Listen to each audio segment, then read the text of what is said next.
এর পরে কোনো সুপারিশ, কোনো বিনিময়, কোনো দোয়া কিচ্ছু কামে লাগবো না। যাহা কামে লাগবো জীবিত থাকতে তুমি যা কামাই করছো সেইটাই লইয়া যাইবা। এর জন্য কর্ম সাবধান, জীবিত থাকতে কর্ম করেন। আর এরা ব্যবসা পাইতে লইছে, মরণের পরে সোয়াব পাঠায়, স্বর্গে পাঠায়। আমরা মুনাফেকের উপরে ঈমান আনি না, আমরা বাগীর উপরে ঈমান আনি না যে রাষ্ট্রদ্রোহী, যে আলে রসুলের উপরে নিজেই আল্লাহ বলতেছে যে মুমিনকে হত্যা করে সে জাহান্নামী। আর যিনি আমিরুল মুমিনিন, মুমিনদের মুমিন, যিনি কি রসুলের মোহাম্মদ, তার কাছে থেকে শিখবা যে রসুলের কল্লা কাঠ বাড়াইছিল, আয়া ইমান আনছে কেরামত দেখা, তার কাছ থেকে শিখবা না যে যখন রসুল ডিক্লিয়ারই দেয় নাই যে আমি নবী আমি রসুল, তখন সমস্ত সম্পদ যে দান করে দিছে মা খাদিজাতুল কুবরা, তার কাছ থেকে মহব্বত শিখবা। মহব্বত তুমি কার কাছ থেকে শিখবা? মহব্বত কি তুমি মাওলা আলীর কাছ থেকে শিখবা, না যারা নাকি মহানবীরে পাথর মাইরা এলাকার থেকে বিতাড়িত করছে তাও কাছ থেকে শিখবা? যে মাওলা আলী পেটে থাকতেই দাঁড়ায় যাইত, মা ফাতেমা বিনতে আসাদ যখন গর্ভবতী অবস্থায়, মাওলা আলী যখন পেটে, তখন মহানবী যদি হাইটা যাইত সাথে সাথে পেটের মধ্যে মুতার দেওয়া উঠত, মা ফাতেমা বিনতে আসাদ দাঁড়ায় যাইত। তখন মা তু মহানবীরে পালে না, তখন মহানবী বলছে যে মা, আরবে তো সবাই মামা কয়, যেরকম আমরা আরবে গেছি, আরবিয়ান মহিলারা বলছে আন্তা খালা মানে মামা, আনা আন্তা মামা, আমি তোমার মা, তুমি আমাকে মা কইয়া ডাকবা। অগো বাবা কইলে, মা কইলে ওরা খুব খুশি হয়, এটা রেওয়াজ। তখন বলছিল মা আপনি দাঁড়ায় যান কেন, আপনি এই অবস্থায়, শরীরটা ভালো না। কয় বাবা আমি কি করুম, আমার পেটে যে আছে হ্যাঁ খাড়ায় যায়, আমি তার বয়ে থাকা পারি না। সেই মাওলা আলী, মাওলা আলীর কাছ থেকেই শিখতে হবে আদব। মা খাদিজাতুল কুবরার কাছ থেকে শিখতে হবে মোহব্বত। আদব শিখবা মাওলা আলীর কাছ থেকে, মোহব্বত শিখবা মা খাদিজাতুল কুবরার কাছ থেকে। আর যাকে সবচেয়ে বেশি ইজ্জত দিছে পৃথিবীতে মহানবী, সে হলো মা ফাতেমা। মহানবীকে দেখলে কুলকাইয়ে নাথ দাঁড়ায় যায় তাজিমে, আল্লাহ নিজে দাঁড়ায় যায়। আর মা ফাতেমাকে দেখলে মহানবী নিজে দাঁড়ায় যায়। মা ফাতেমা তো জাহরাকে এত সম্মান দিছে,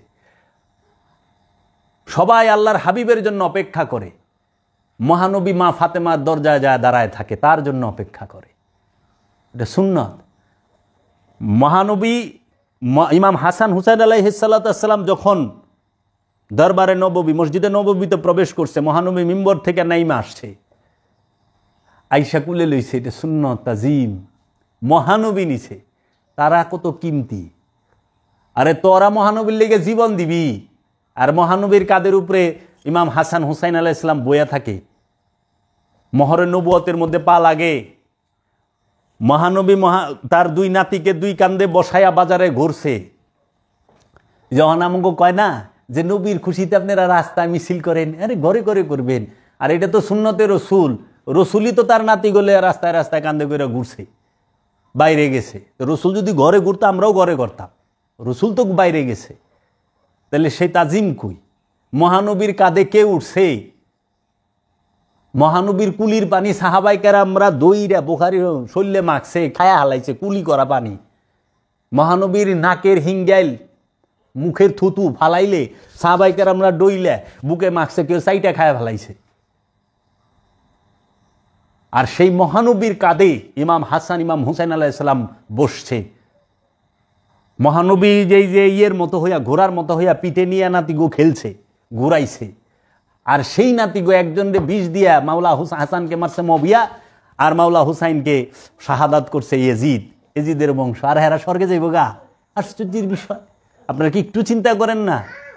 আপনারা চাই দেখেন কোনো জায়গায় সমস্যা নাই, উসমান ডে করেন সমস্যা নাই, মবিয়া ডে করেন সমস্যা নাই, উমর ডে আবু ডে সমস্যা নাই, এগো ফজিলত বর্ণনা করেন কোনো সমস্যা নাই। যখনই আপনি মাওলা আলীর ফজিলত কইবেন, মা ফাতেমার ফজিলত কইবেন, হাসান হুসাইন আলাইহিস সালামের ফজিলত কইবেন, তখনই আপনাকে তকমা লাগাইব শিয়া। ছি ছি ছি ছি ছি। আপনারা দেখেন অগো সমস্যা কোথায়? ঈদে মিলাদুন্নবী নিয়া রসুলের আগমন অগো সহ্য হয় নাই। আচ্ছা, অগো সমস্যা কোথায়? মাওলায়াত নিয়া, মাওলা আলীর মাওলায়াত প্রাপ্ত অগো সহ্য হয় না। কইটা কোন হানে নাই, হাদিস নাই, কোরআনে নাই, দলিল দেন, মানি না, কই পাইলেন? বিদাত শিরক। ঈদে মিলাদুন্নবীও মানে না, মাওলা আয়াত দিবস মাওলার অভিষেকও মানে না, 10ই মুহররম কারবালাও মানে না, মা ফাতেমা শাহাদাত করছে, এই শাহাদাতের কথা কইলে সেইটাও মানতে চায় না। মাওলা হাসানকে শাহাদাত করছে সেটাও মানতে চায় না। আবার কতটি মোল্লায় আইছে ওখানে নতুন ফতোয়া দিছে যে মহানবী যেদিন ইন্তেকাল করছেন, মহানবী যেদিন আগমন করছেন ওই দিন ইন্তেকালও করছেন, আপনি কোনটা করবেন? আরে গণ্ড মূর্খ, মহানবী বিদায় হজের 81 দিন পরে ইন্তেকাল করছে। বিদায় হজ হয় হইল জিলহজ মাসের 10 তারিখ। আরবি মাসগুলা হয় 29, 30, 30 মাস 29 মাস তাদের। বিদায় হজের 10 তারিখ, বিদায় হজ হইল জিলহজ মাসের 10 তারিখ। তো জিলহজ মাসে থাকে 20 দিন। জিলহজের পরে বছরের প্রথম মাস মহরম, কারণ আরবিতে জিলহজ মাস হলো শেষ মাস, মহরম মাস হলো শুরুর মাস। তো মহরম যদি হয় 30 তাইলে হইল 50, মহরমের পরে হয় সফর, সফর যদি হয় 29 তাইলে হয় 79, আর রবিউল আউয়ালের 1 তারিখ হইলে হয় 80, আর যদি 2 তারিখ হয় তাহলে হয় 81। মহানবী বিদায় হজের পরে 81তম দিনে ইন্তেকাল করছে। তার মানে মহানবীর ইন্তেকালের দিন হইল কি রবিউল আউয়ালের মাসের 1/2। ঐতিহাসিকগণ লিখছে, কারণ তখন তো এই যে ফোনের যুগ না, টেলিফোনের যুগ না, ইমেলের যুগ না, এই ফেসবুকের যুগ না, আধুনিক যুগ না। তখন মানুষ একখান থেকে আরেকখানে খবর যাইতে গেলে দিন লেগে যাইছে। তো মক্কা থেকে মদিনা হলো 500 মাইল দূর। তো মদিনা থেকে মক্কায় আইতে এই 500 মাইল ঘোরাই চড়ে আইতেও প্রায় 2 দিনের উপরে লাগে, 3 দিনের উপরে লাগে। তো ওই সময় মক্কা মদিনায় খবরটা পৌঁছতে একদিন মিনিমাম সময় লেগে গেছে। তো একদিন যদি লাগে তাহলে ওই রবিউল আউয়াল মাসের 1 তারিখ/2, অহন অবলিকটা উঠায় দাও, 12 হয়ে গেছে, মাঝখান থেকে অবলিক উঠায় দাও। দেখেন ঐতিহাসিকগণ লিখতে যায়া যদি এই যে 1/2 লিখছে, যেরকম 1/2, এই অবলিকটা মাঝখান থেকে সরাই দেন, দাগটাতে তো 12 হয়ে যায়। 12 বানায় দিছে। উমাইয়া আব্বাসিয়ার আলা খুশি করবা না কানবা? আলা কান্দব না, খুশি করুম না, বইয়ে থাক, কই দিছি এটা যায় নাই, এটা বিজাতীয় এটা কইরো না, কেক কাইটো না, এটা অমুক জায়গারই। তো মাইক লাগান কোন জায়গার সংস্কৃতি রে? টাইলস লাগানো বিজাতীয় সংস্কৃতি না? মসজিদে ঈদে মিলাদুন নবী করবা গেলে খালি বিজাতীয় সংস্কৃতি। ওই যে জাকির নালায়েক মুর্দা কমিটির সভাপতি, সে কইছে এটা বেদাত, এটা ঠিক না, এটা বিজাতীয় সংস্কৃতি। ও যে কুর্তাই পিন্দে, এটা কোন জাতের সংস্কৃতি? ও যে টিভি চ্যানেল খুলছে, এটাও তো বিজাতীয়। মসজিদে টাইলস লাগাইছস বিজাতীয় সংস্কৃতি, মাইক লাগাইছস বিজাতীয় সংস্কৃতি, গড়ি ব্যবহার করস বিজাতীয় সংস্কৃতি। কি মুসলমানে বানাইছে রে? মিলাদুন নবীর বেলার মহরমের বেলায় আইলেই তোমাকে ফতোয়া ছিটা যায়। এর জন্য জিলহজ মাস মহানবী বিদায় হজের পরে 81তম দিনে, 80 থেকে 81তম দিনে ইন্তেকাল করেন, পর্দা করেন। আখেরি চাহার সম্বা যাহাকে বলা হয়, সেটা হলো সফর মাসের 25 তারিখ। সফর মাসের 25 তারিখ, সেদিন ছিল বুধবার। তারপরে ফিরা বুধবারে মহানবী আর যান নাই, সোমবারে ইন্তেকাল করছে। সফর মাসের 25 তারিখ যদি হয় তাহলে ওইখানে সফরের আর 4 দিন, বুধ বৃহস্পতি শুক্র শনি রবি, সফর মাস শেষ। 1 তারিখ সোম। রবিউল আউয়াল মাসের 1 অথবা 2 তারিখে মহানবী পর্দা গ্রহণ করে।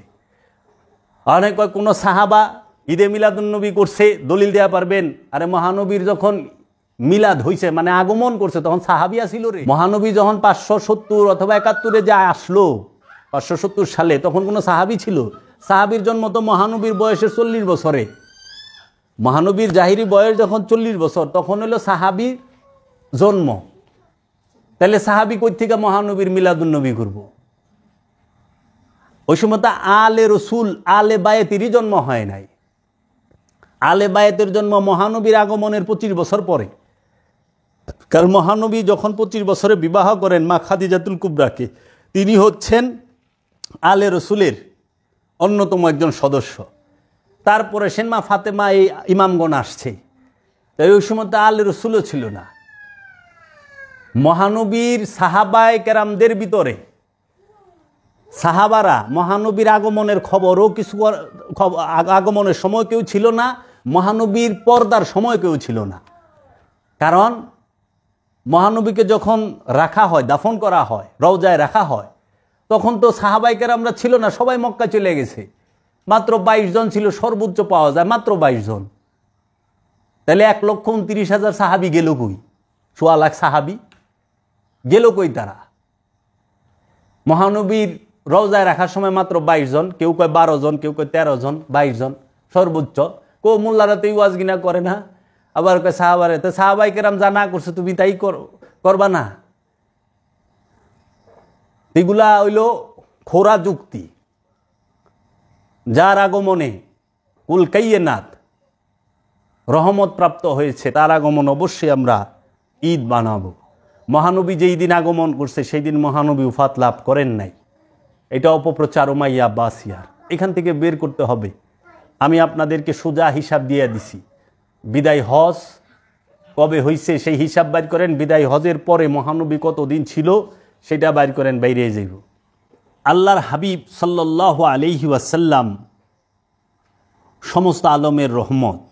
আল্লাহর হাবিব না হলে কোনো কিছুই হতো না, এবং কোনো মুমিনের জন্ম হতো না, কোনো ইমানদারের জন্ম হতো না। ইমানের কেন্দ্রবিন্দু মহানবী, মুমিনের কেন্দ্রবিন্দু মহানবী, নবুয়তের কেন্দ্রবিন্দু মহানবী, রিসালাতের কেন্দ্রবিন্দু মহানবী, আবদিয়াতের কেন্দ্রবিন্দু মহানবী, বেলায়েতের কেন্দ্রবিন্দু মহানবী, ইমামাতের কেন্দ্রবিন্দু মহানবী, রহমতের কেন্দ্রবিন্দু মহানবী, নূরের কেন্দ্রবিন্দু মহানবী, জ্ঞানের কেন্দ্রবিন্দু মহানবী, ফজিলতের কেন্দ্রবিন্দু মহানবী, সমস্ত কিছুর মূলেই মহানবী।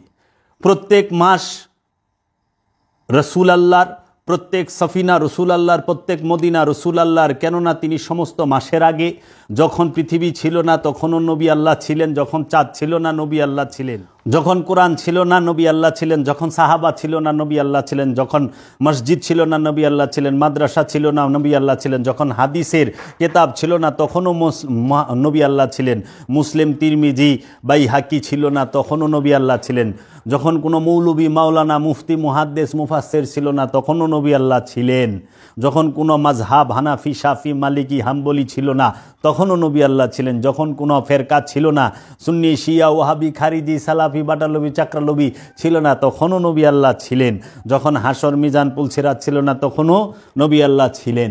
কোরআন রসুল আল্লাহ, কাবা হচ্ছেন মুহাম্মদ রসুল আল্লাহ, মুসলমানের কাবা হেরেম শরীফ, আর মুমিনের কাবার কাবা হচ্ছে মুহাম্মদ রসুল আল্লাহ। আমানুর কাবা হেরেম শরীফ, আর হেরেম শরীফের কাবা মুহাম্মদ সাল্লাল্লাহু আলাইহি ওয়াসাল্লাম।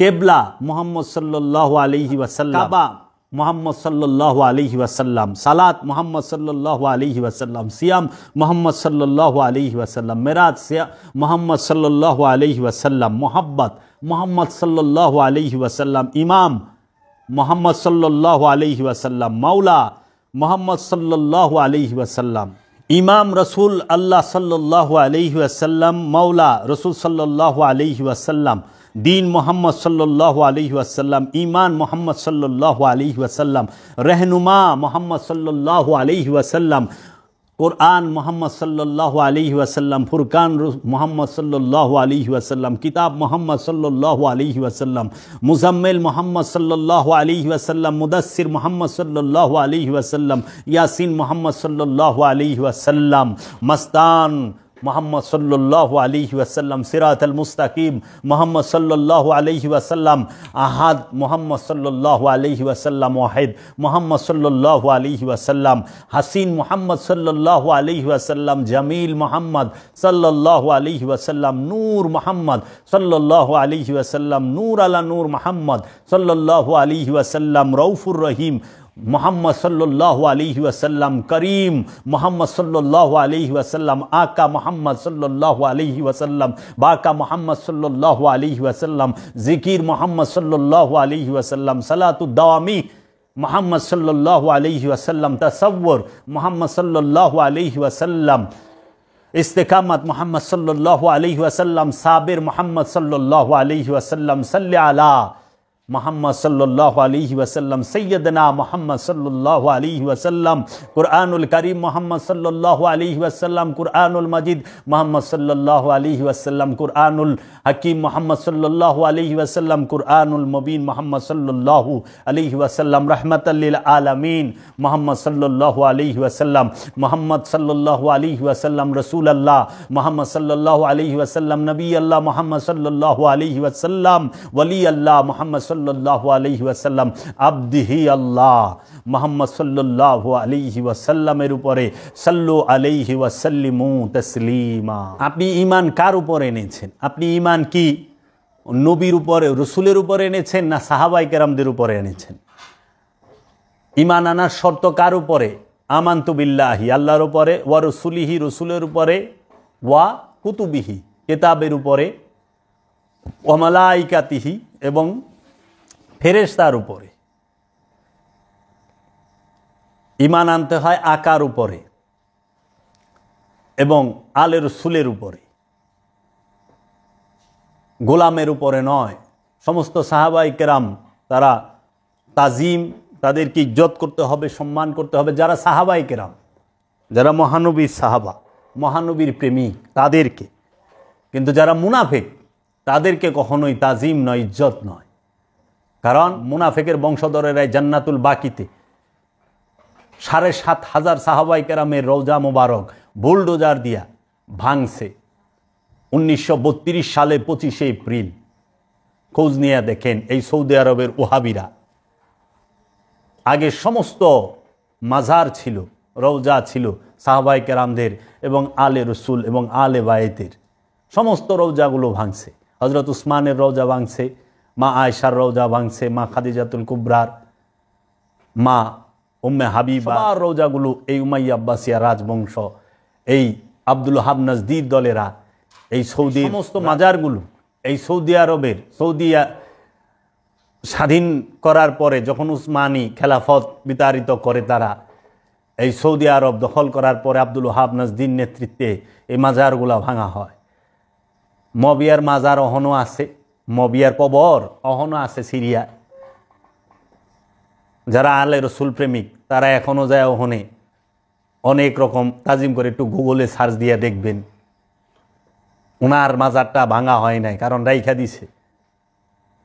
তো কাজেই এগো আলে রসুলের লেগা দুঃখ নাই, কষ্ট নাই, মা বিয়ার লেগা বড় দুঃখ। তো যাই হোক, ঈমান কার উপরে এনেছ? রসুলের উপরে নাকি মুনাফিকের উপরে? মহানবীর শানে আল্লাহ রাব্বুল আলামিন যে মর্যাদা দিয়েছেন, আমার দয়াল বাবা জাহাঙ্গীর বলতেছেন, মুদাসসির মুহাম্মদ, মুজাম্মিল মুহাম্মদ, মুদাসসির মুহাম্মদ, মুজাম্মিল মুহাম্মদ, ইয়াসিন মুহাম্মদ, রহমাতাল লিল আলামিন মুহাম্মদ, ইয়াসিন মুহাম্মদ, রহমাতাল লিল আলামিন মুহাম্মদ, ইন্না আতাইনাকাল কাউসার মুহাম্মদ, আলিফ লাম মিম মুহাম্মদ, জালিকাল কিতাব মুহাম্মদ, আউয়ালুনা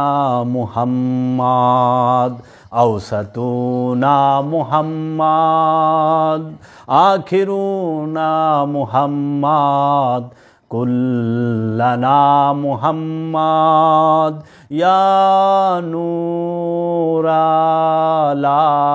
নূর মুহাম্মদ, उधर चरखे बनी वाले, इधर शक्ले जमी वाले, वहाँ भी चर्चा मुहम्मद का, यहाँ भी चर्चा मुहम्मद का, खबरदार बिस्मिल मुसम्मा का मतलब ना अल्लाह ना बंदा, ना हाँ है ना हूँ है, खबरदार बिस्मिल मुसम्मा का मतलब ना अल्लाह ना बंदा, ना अल्लाह ना बंदा, ना हाँ है ना हूँ है। ईदगाहे माँ गरीबा कुए तो, उमर साए दीदे दीदम कुए तो, 100,000 ईदे कुर्बानत कूनम आए हिलाल माँ हाँ में आब कुए तो, दस्ते कूसा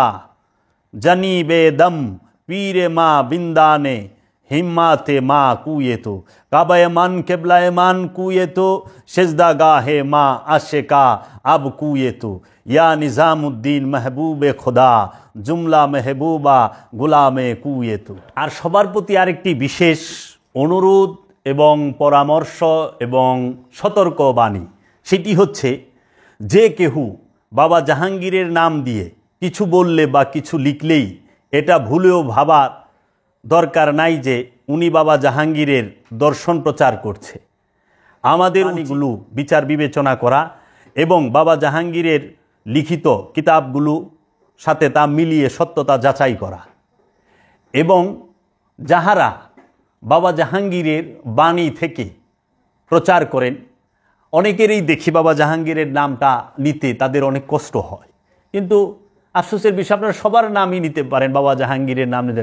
বাবা জাহাঙ্গীর এমন এক মহাপুরুষ, এমন এক মহামানব, এমন এক আল্লাহর ওলি, যিনি তার লিখিত 28টি কিতাব এবং কোরআনুল মাজিদের হুবহু শব্দে শব্দে অনুবাদ নিলাম করে দিয়েছেন জগৎবাসীর জন্য।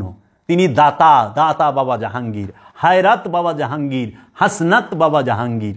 সেই বাবা জাহাঙ্গীর এত কিছু আমাদেরকে দিয়েছেন, তা আমরা কি এতটুকু কৃতজ্ঞতা স্বীকার করতে পারি না? যেই কালামটা বাবা জাহাঙ্গীরের, সেই কালামটা বাবা জাহাঙ্গীরের নাম নেওয়ার জন্য। বাবা জাহাঙ্গীর কারো পীরগিরি বন্ধ করতে আসে নাই, ফকিরি বন্ধ করতে আসে নাই, কিংবা কারো মুরিদও নিতে আসে নাই। বাবা জাহাঙ্গীর আসছে এই জন্য যে, বাবা জাহাঙ্গীরের আগমন এই জন্য যে তোমরা সত্যটাকে প্রচার করো, সত্যকে জানো, সত্যকে মানো, সত্যকে গ্রহণ করো। পীর বড় নয়, সত্য পাও বড়। বাবা জাহাঙ্গীর এইভাবে বলছে, তুমি যদি আমার কাছেও সত্য না পাও আমাকেও ফেলে দাও, কিন্তু সত্য পাও। সেই সত্য কি? নিজের নফসকে চেনা, নিজেকে চেনা, নিজেকে জানা। তুমি পীরের বাই যাইবা, বাবা পীরের শান গাইবা, আমারা পীর আইসা হে, আমার পীর অমুক, আমার পীর গাউসুল আজম, আমার পীর বিশ্বউলি, এতে তোমার কি? বাবা জাহাঙ্গীর এইভাবে বলছে, তুমি কতটুকু পাইলা, তুমি কি পাইলা?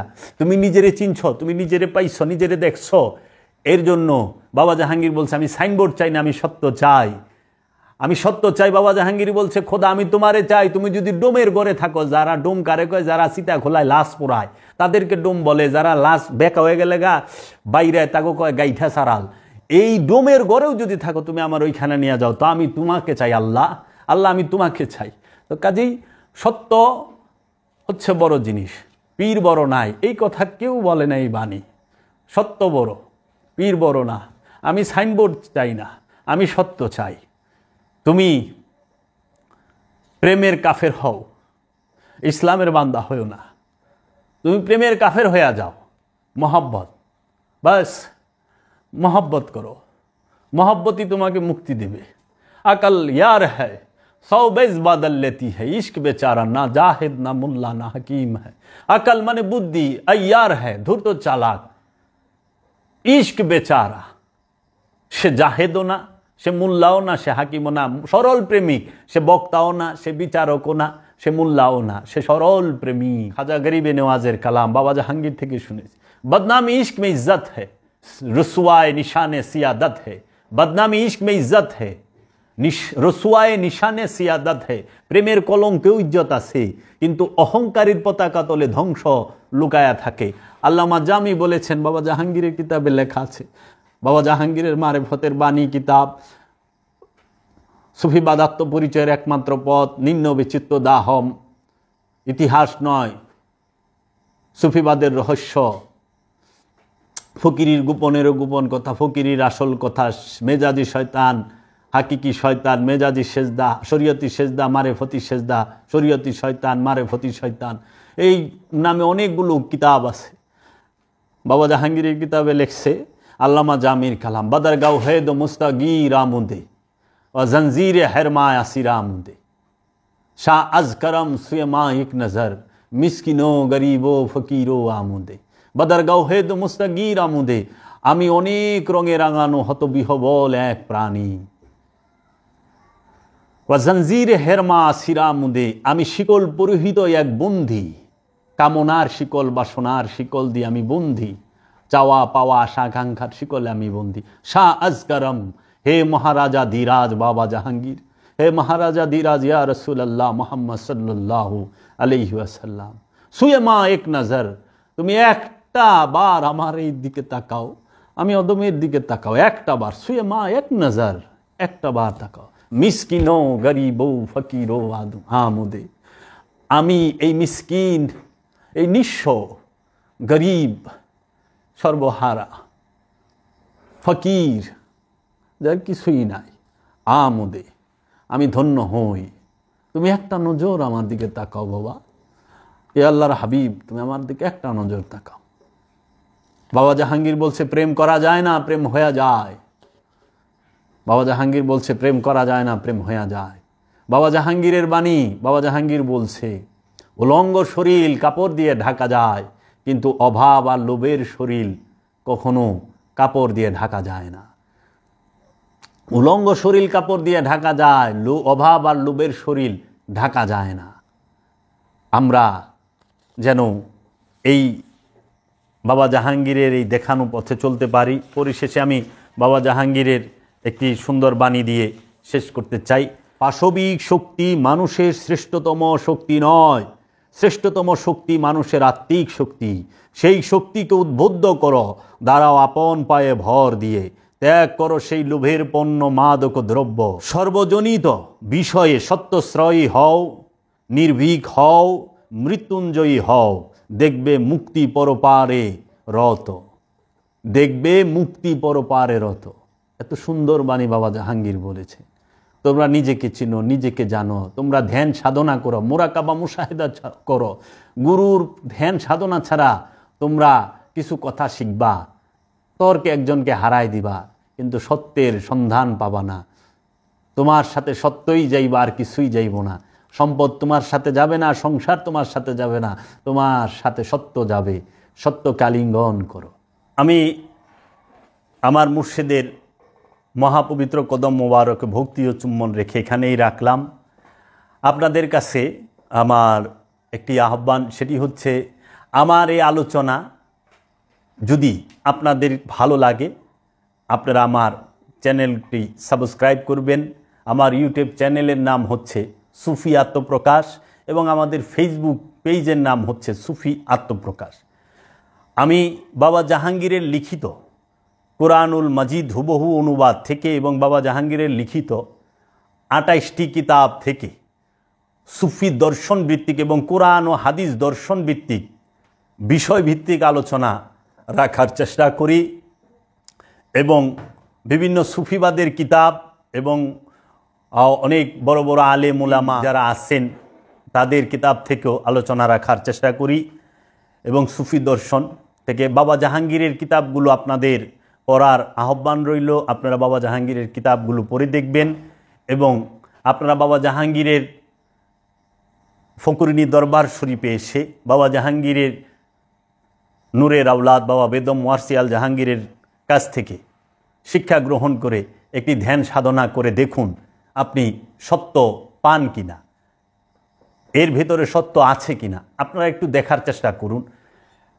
শুধু 4টা মাস, 120টা কোরআনে কোথাও রাসূল সাল্লাল্লাহু আলাইহি ওয়াসাল্লামকে মাটি অথবা মাটি থেকে তৈরি সৃষ্টি বলা হয় নাই, কিন্তু কোরআনুল মাজিদে 70 স্থানে বলা হয়েছে আল্লাহর হাবিব নূর।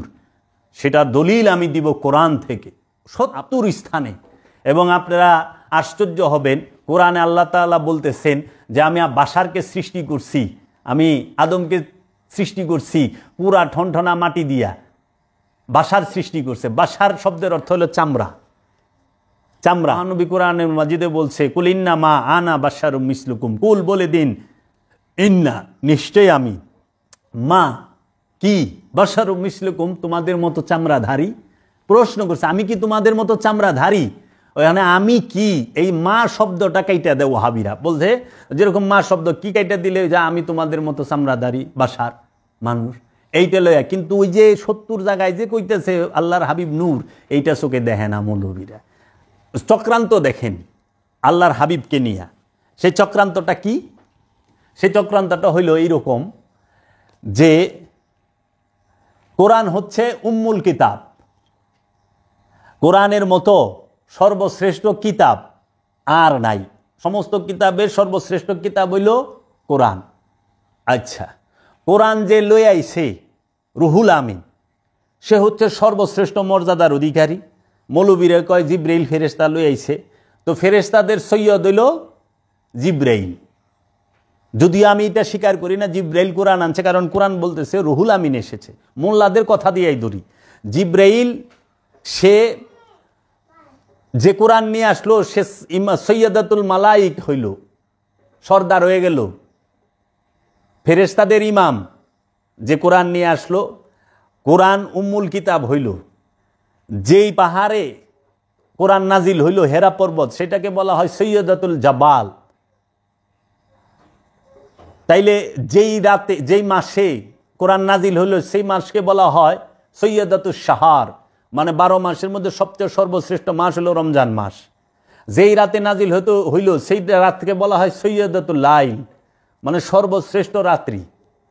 তাইলে যে পাহাড়ে নাজিল হইল সেই পাহাড় হইল সর্বশ্রেষ্ঠ পাহাড়। যেই মাসে নাজিল হইল কোরআন সেই মাস হইল সর্বশ্রেষ্ঠ মাস। যেই কোরআন নিয়ে আসলো সে হইল সর্বশ্রেষ্ঠ ফেরেশতা। যেই কোরআন নাজিল হইল সেটা হলো সর্বশ্রেষ্ঠ কিতাব। যেই রাইতে নাজিল হইল সেটা হলো সর্বশ্রেষ্ঠ রাত। কিন্তু যার উপরে নাজিল হইল হ্যাঁ রয়ে গেল সাধারণ, সে মাটির তৈরি। এটা মোল্লার আমুক কি বুঝায়? এই মোল্লারাই ওয়াজ করে রমজান মাসের মতো মাস নাই, কদরের রাতের মতো রাত নাই। কেন?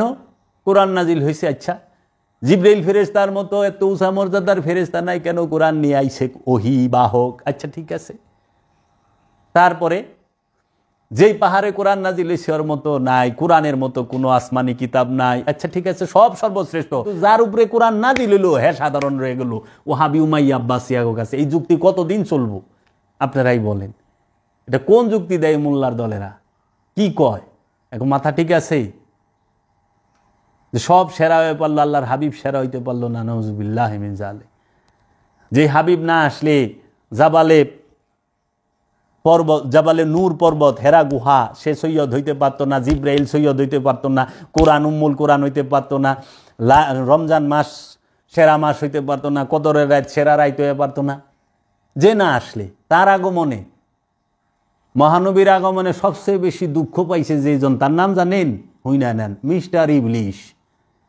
অহনো যারা খুব দুঃখ পায় ঈদে মিলাদুন্নবী করলে, তারা বুঝবেন মিস্টার ইবলিশের আওলাদ এবং বংশধর। জি কইব ঈদে মিলাদুন্নবী শিরিক বিদআত বুঝা যাইবেন, তার লগে ঝগড়া করবার যাবেন না যে মিস্টার ইবলিশের আওলাদ এইটা। আবার এরাই ওয়াজ করে মহানবী যেদিন আগমন করেছে কাবা ঘরের মূর্তি ভাঙ্গা পড়ছে। মানে ওরা যখন দরকার তখন ফাজাইল বর্ণনা করে। এই রকম সুবিধাবাদী জাতীয় সরকারি দলের লোক এগিনা, যেই সরকার আহে ওরা ওই সরকারের লোক, ওরা কোনো সময় কেউ বিরোধী দল থাকে না, এই মুনাফেকের দল। আচ্ছা আহেন, কোরআন নূর, হা মাইনা নেয়, কারণ আল্লাহ নিজে কোরআনের মধ্যে কইছে কোরআন হইল নূর। আল্লাহ নূর, কোরআন নূর, জিব্রাইল ফেরেশতা হেও নূর। আচ্ছা, কেতাব হেইটাও নূর, আল্লাহ কই দিতেছে।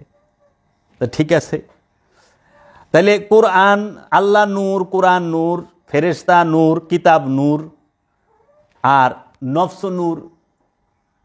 নবী রসুল মাটি হইল কেমনে?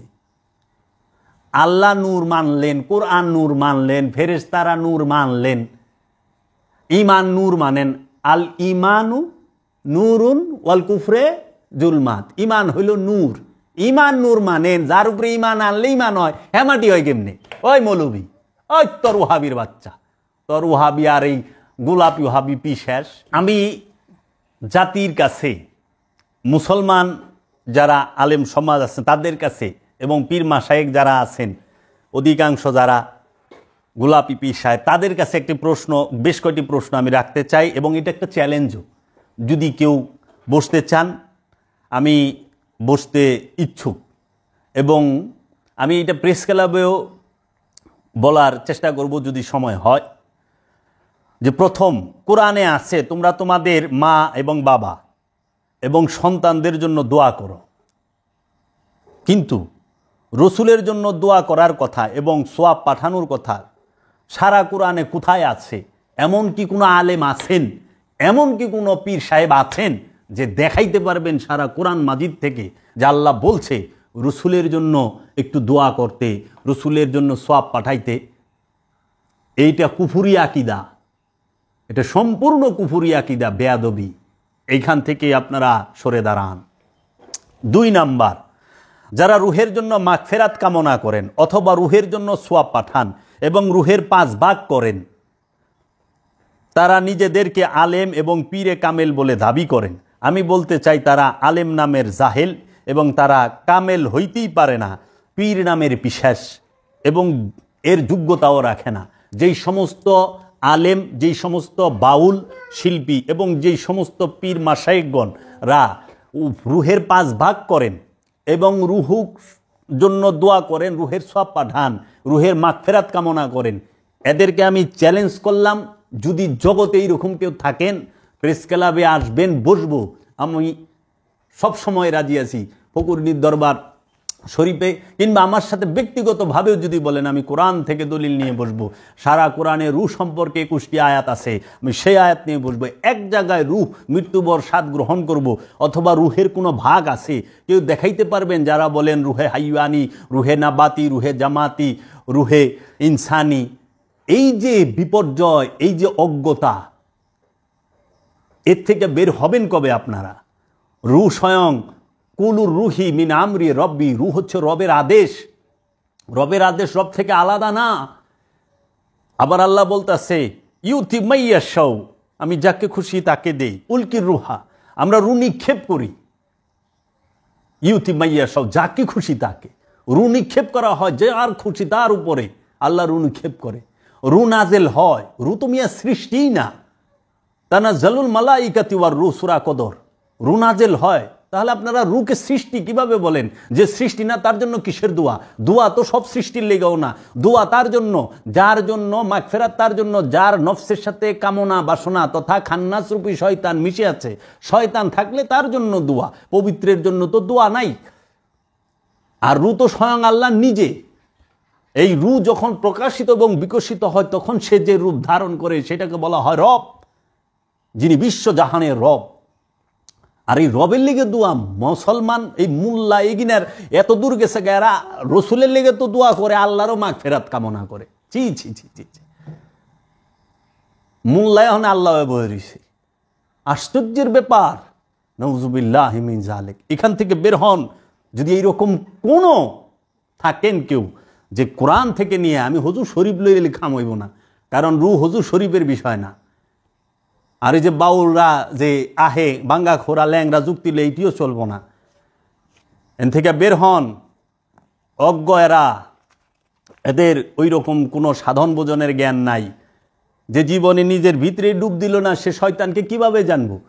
সে রসুলকে কিভাবে জানবো? খোদাকে কিভাবে জানবো? কারণ শয়তানও থাকে আমার কলবে, আল্লাহও থাকে কোরআন বলতেছে, সমস্ত ধর্মীয় গ্রন্থগুলো বলতেছে, খোদাও থাকে আমার নফসের নিকটে। নাহানু আকরাবু ইলাইহি মিন হাবলিল ওয়ারিদ, আমার জীবন রোগের নিকটে আল্লাহ অবস্থান করে। তাইলে শয়তানও আমার ভিতরে, খোদাও আমার নফসের নিকটে, তা আমার ভিতরে জীবন আমি ডুবি দেই নাই, তাহলে আমি কেমনে রহস্য পাব? আমি সারা জীবন সবার খোঁজ খবর জানছি, নিজের খবর জানি নাই। রুহের জন্য সোয়াব পাঠানো এবং রসুলের জন্য সোয়াব পাঠানো এটা সম্পূর্ণ কোরআন বিরোধী কথা এবং কুফুরি আকিদা। যদি কেউ এই ব্যাপারে কোরআন দর্শন নিয়ে বসতে চায় তাহলে আমি প্রেস ক্লাবে বসতে রাজি আছি। আমার এই ইটি রইল, যদি এইরকম কোনো আলেম ওলামা পীর মাশায়েখ থাকেন সাদরে আমন্ত্রণ রইল। তারপরে নবী এবং রসুলের জন্য দোয়া করা এবং রুহে মাগফিরাত এবং সোয়াব পাঠানো আমাদেরকে কে শিখিয়েছে? তাহলে আমার প্রশ্ন যে নবী এবং রসুলের জন্য দোয়া করা এবং রুহের মাগফিরাত কামনা করা, রুহে সোয়াব পাঠানো, এটা আমাদেরকে কে শিখাইল? ওই থেকে শিখলাম আমরা। এই উমাইয়া আব্বাসিয়া রাজবংশ শিখাইছে, তাদের বেতন ঘোর মৌলবীরা। রসুলের শান, খোদার শান তারা স্বীকার করে না, তারা ইহুদির দালাল। আপনি যুদ্ধ করে দেশ স্বাধীন করছেন, হানাদার বাহিনীর বিরুদ্ধে যুদ্ধ করে দেশ স্বাধীন করছেন, কাফেরদের বিরুদ্ধে যুদ্ধ করে মক্কা মদিনা স্বাধীন করছেন, ঠিক আছে। শয়তানের বিরুদ্ধে যুদ্ধ করে নফস স্বাধীন করতে পারছেন? কাফেরগো বিরুদ্ধে যুদ্ধ কইরা মসজিদুল আকসা স্বাধীন করলেন, কাবা স্বাধীন করলেন, মক্কা স্বাধীন করলেন, মদিনা স্বাধীন করছেন, ঠিক আছে। বাংলাদেশের মুক্তিযুদ্ধ কইরা আপনি হানাদার বাহিনীর বিরুদ্ধে দেশ স্বাধীন করছেন, কিন্তু আপনি খান্নাসরূপী শয়তানের বিরুদ্ধে যুদ্ধ কইরা জিহাদ কইরা আপনি নফস স্বাধীন করতে পারছেন না। আপনার নফস তো স্বাধীন নয়। এর জন্য দেশ স্বাধীন করছেন, মক্কা মদিনা স্বাধীন করছেন, নফসকে স্বাধীন করবেন না। কারণ আপনার সমস্ত কিছু তো আপনারই বহন করতে হবে। একটু চিন্তা করি, রসুলের কাছে সোয়াব পাঠায় রুহে, রসুলের রুহে সোয়াব পাঠায়, নবীর রুহে সোয়াব পাঠায়, আর ওয়াপাকে পাঠায়। বা দান্দাবাজির কথা, ওখানে রু কইলে খায়, ওখানে আর ওয়াপাকে, আবার কেউ কেউ রওজা মুবারকে রসুলের জন্য দোয়া করবো, এরকম কেউ আছে রে? পৃথিবীর মধ্যে মহানবী সাল্লাল্লাহু আলাইহি ওয়াসাল্লামের থেকে সর্বশ্রেষ্ঠ আফজাল কোন মানুষ আছে? কেউ আছে যে তার জন্য দোয়া করব, তার জন্য সোয়াব পাঠাইব? বেয়াদব। নামাজের আজানের মধ্যে বলে, আল্লাহ সুপারিশ করে, আল্লাহ তুমি মহানবীকে জান্নাতের সর্বোচ্চ মাকাম দান করো। আর জান্নাত হলো সৃষ্টি, মহানবী স্রষ্টা, মহানবী হাউজে কাউসারের মালিক, হাউজে কাউসার মহানবীর গোলাম। মহানবী জান্নাতের মুহতাজ নয়, লায়েকে জান্নাত। মহানবী জান্নাতের স্রষ্টা, জান্নাতের মালিক। তোর মতো কানা মৌলবীর দোয়া করান লাগবো না। সারা কোরআন তন্ন তন্ন করে খুঁজেন, আপনারা কোরআন অনুবাদ পড়েন। কোরআনে আছে তুমি তোমার বাবার জন্য দোয়া করো, তুমি তোমার পরিবারের সন্তান সন্ততির জন্য দোয়া করো। সারা কোরআনে একটা জায়গায় দেখাইতে পারবেন যে তোমরা আল্লাহর রসুলের জন্য দোয়া করো, আল্লাহর রসুলের জন্য দোয়া করো, আল্লাহর নবীর জন্য দোয়া করো, আল্লাহর অলির জন্য দোয়া করো। যেখানে বলতেছে আলা খবরদার, ইন্না উলিয়া, নিঃসন্দেহে আমার অলি যারা, লা খাউফুন আলাইহিম ওয়া লা হুম ইয়াহজানুন, আমার অলিদের কোনো ভয় নাই, তারা কোনো চিন্তিত হবে না, কারণ আমি তাদের গার্জিয়ান। তাহলে আল্লাহ রসুলের লেগে আল্লাহ রসুলের রুহে যে সোয়াব পাঠায়, রুহে সোয়াব, রু হল স্বয়ং আল্লাহর বীজরূপী সুপ্তরূপী অবস্থাকেই বলা হয় রুহ। রু সৃষ্টি নয়। কোরআনে কি কোথাও আছে আমি রু সৃষ্টি করছি? কোরআনে কি কোথাও আছে কুল্লু রুহিন জায়গাতাল মৌত, রু মৃত্যুবরণ করব? কোরআনে আছে কুল্লু নফসুন জায়গাতাল মৌত, নফসের মৃত্যু স্বাদ গ্রহণ করতে হবে, দোয়া করতে হয় নফসের জন্য। তা আবার কোরআন বলতাছে মরণের পরে, সূরা বাকারার 48 নম্বর আয়াত, মরণের পরে কোনো সুপারিশ, কোনো বিনিময়, কোনো দোয়া কিচ্ছু কামে লাগবো না। যাহা কামে লাগবো জীবিত থাকতে, তুমি যা কামাই করছো সেইটাই লইয়া যাইবা। এর জন্য কর্ম সাবধান, জীবিত থাকতে কর্ম করেন। আর এরা ব্যবসা পাইতে লইছে, মরণের পরে সোয়াব পাঠায়, স্বর্গে পাঠায়। আমরা মুনাফেকের উপরে ঈমান আনি না, আমরা বাগীর উপর ঈমান আনি না যে রাষ্ট্রদ্রোহী, জালে রসুলের উপরে নিজেই আল্লাহ বলতেছে যে মুমিনকে হত্যা করে সে জাহান্নামী। আর যিনি আমিরুল মুমিনিন, মুমিনদের মুমিন যিনি, মুমিনদের আমির যিনি মাওলা আলী আলাইহিস সালাতু ওয়াস সালাম, তারে শাহাদাত করে স্বর্গে যাইবা, তারে শাহাদাত করে সাহাবী, যিনি ইমাম, জান্নাতের ইমাম, মাওলা ইমাম হাসান আলাইহিস সালাতু ওয়াস সালাম, মাওলা হুসাইন, তাকে শাহাদাত করে এই মুনাফিক সাহাবীরা নামাজ পড়ে বলে স্বর্গে যাইব। এই নামাজ কার লেগা? আলে রসুলের উপরে যদি ইমানই না থাকে তো কিসের নামাজ? কার নামাজ পড়স? ভোগীর দল, সম্পদ জমাকারীর দল। সূরা জুমার 62 নম্বর সূরা জুমা, সূরা জুমার 1 নম্বর আয়াতে বলতাছে আসমান এবং জমিনের যাহা কিছু আছে সমস্ত কিছু আল্লাহর তাসবিহ পাঠ করে সেই আল্লাহ, যিনি বাদশাহ, যিনি মহাপবিত্র, যিনি পরাক্রমশালী, যিনি প্রজ্ঞাময়। তিনি উম্মিনদের মধ্যে একজন রসুল পাঠিয়েছেন, উম্মিনদের মধ্য থেকে। কেন পাঠিয়েছেন রসুলকে? বলতেছে ইয়াতলু আলাইহিম আয়াতিকা, আল্লাহর আয়াতের তেলাওয়াত করবেন, ওয়ায়ুজাক্কিহিম, আমাদের নফসকে পবিত্র করবেন। মানুষের যে নফস, যে নফসের সাথে খান্নাস রূপী শয়তান মিশে আছে, সেই নফসকে পবিত্র করার জন্য রসুলের আগমন। ওয়ায়ুআল্লিমুহুমুল কিতাবা, এবং কেতাব শিক্ষা দিবেন। কেতাব শিক্ষা দিবেন, কেতাব শিখতে হয়, কেতাব পড়ে না। ওয়ায়ুআল্লিমুহুমুল কিতাবা, আল্লিমুহুমুল কিতাবা, একরাহুমুল না, আল্লিমুহুমুল, কিতাব শিক্ষা দিবেন। ওয়াল হিকমাতা, এবং রহস্যের জ্ঞান দান করবেন, প্রজ্ঞার জ্ঞান দান করবেন। একটা জিনিস খেয়াল করেন, মহানবী যখন কিতাব শিক্ষা দেবার জন্য আসছে তখন কিতাবই নাই। তাহলে এটা কোন কিতাব? আল্লাহ বলতেছে আমি ঈসাকে কিতাব দেয়া পাঠাইছি, মুসাকে কিতাব দেয়া পাঠাইছি, নূহকে কিতাব দেয়া পাঠাইছি, লুতকে কিতাব দেয়া পাঠাইছি। তাইলে এটা কোন কিতাব? এই বই, বই তো কিতাব না, বইকে তো আল্লাহ কিতাব বলে নাই, কারণ মহানবী কিতাব শিক্ষা দিচ্ছে তার সাহাবাই কেরামগো, তখন তো কোনো বই ছিল না। সেই কিতাবটা কোন কিতাব একবার জিজ্ঞেস করছেন? তাহলে রসুলের কাজ কয়টা? 4টা। রসুল কি করবে? কিতাব শিক্ষা দিবে, রসুল নফসকে পবিত্র করবে, রসুল আল্লাহর নিদর্শন তেলাওয়াত করবে, এবং রসুল হিকমতের শিক্ষা দিবে। এই 4টা গুণ, 4টা কর্ম রসুলের। শুধু কি এই আয়াতে? আমরা দেখি তো আরও আছে কি না। আরও আছে। যে সমস্ত আলেম উলামারা এবং পীর মাশায়েখেরা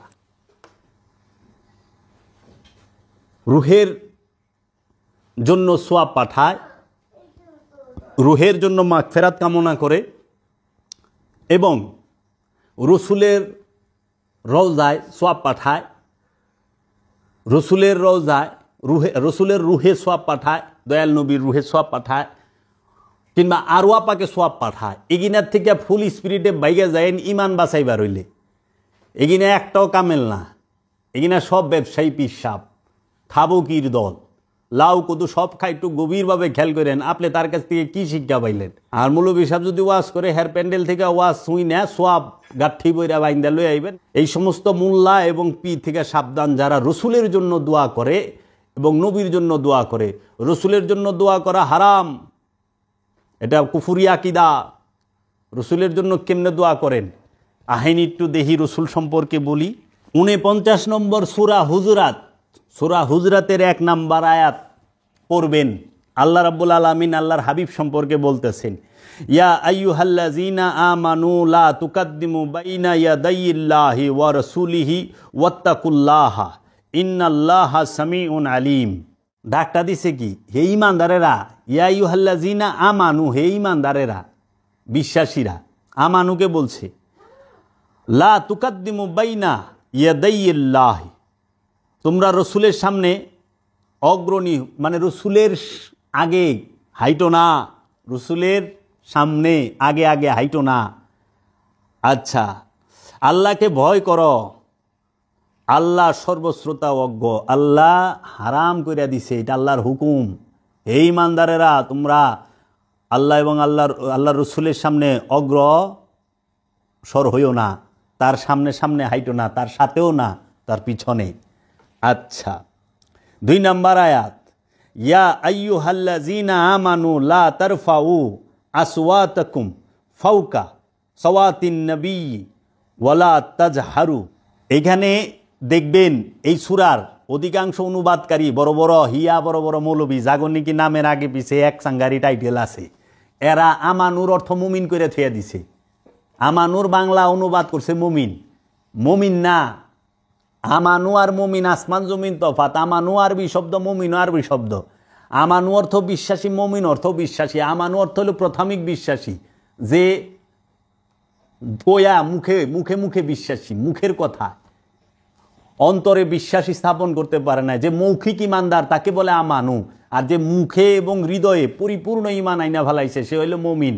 আমানু আর মুমিনের মধ্যে তফাৎ হইল এইটা সবচেয়ে বড়। এক লাইনে যদি বলি, আমানুর সাথে আল্লাহ থাকে না, কিন্তু মুমিনের সাথে আল্লাহ থাকে। আল্লাহ কোরআনেই বলে দিছে আমি মুমিনের সাথে আছি, আমানুর সাথে নাই।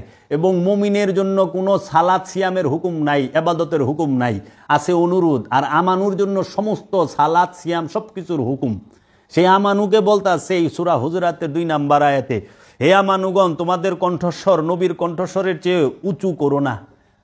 আল্লাহর হাবিবের সামনে উঁচা গলায় কথা কইতে নিষেধ করছে। তাইলে ওই সময় কেউ হয়তো উঁচা গলায় কথা কইছে, এর লেগে আয়াত নাজিল হইছে, খবরদার উঁচা গলায় কথা কইও না, যেহেনে আল্লাহর হাবিবের সামনে হাঁটা নিষেধ, হাবিবের আগে আল্লাহর রসুলের কণ্ঠের আওয়াজের থেকে উঁচা আওয়াজে কথা বলা নিষেধ, হারাম। তোমরা আমার নবীর সাথে ওইভাবে কথা বলবে না উচ্চ স্বরে, যেইভাবে তোমরা তোমার বন্ধু বান্ধব পরিবারের মানুষের সাথে উচ্চ স্বরে কথা বলো।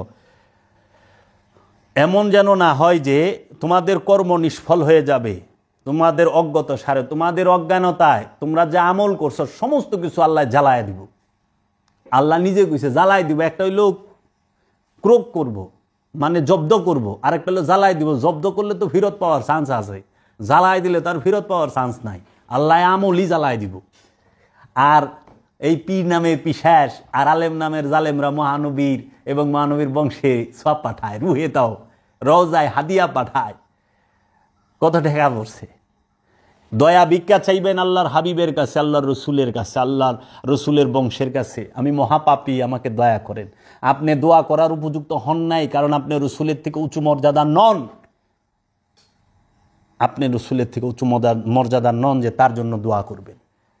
3 নম্বর আয়াতে বলতেছি, যারা আল্লাহর রসুলের সাথে কথা বলার সময় নিজেদের কণ্ঠস্বর নিচু রাখে, আল্লাহ তাদের অন্তরে তাকওয়ার জন্য পরীক্ষা করে নিয়েছেন, তাদের জন্য রয়েছে মহাপুরস্কার ও ক্ষমা।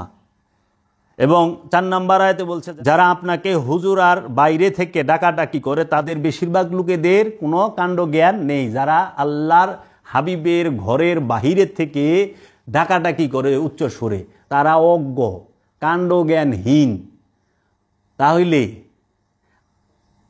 উচ্চ স্বরে ডাকাই নিষেধ আল্লাহর হাবিবে, আর আপনারা সোয়াব পাঠান।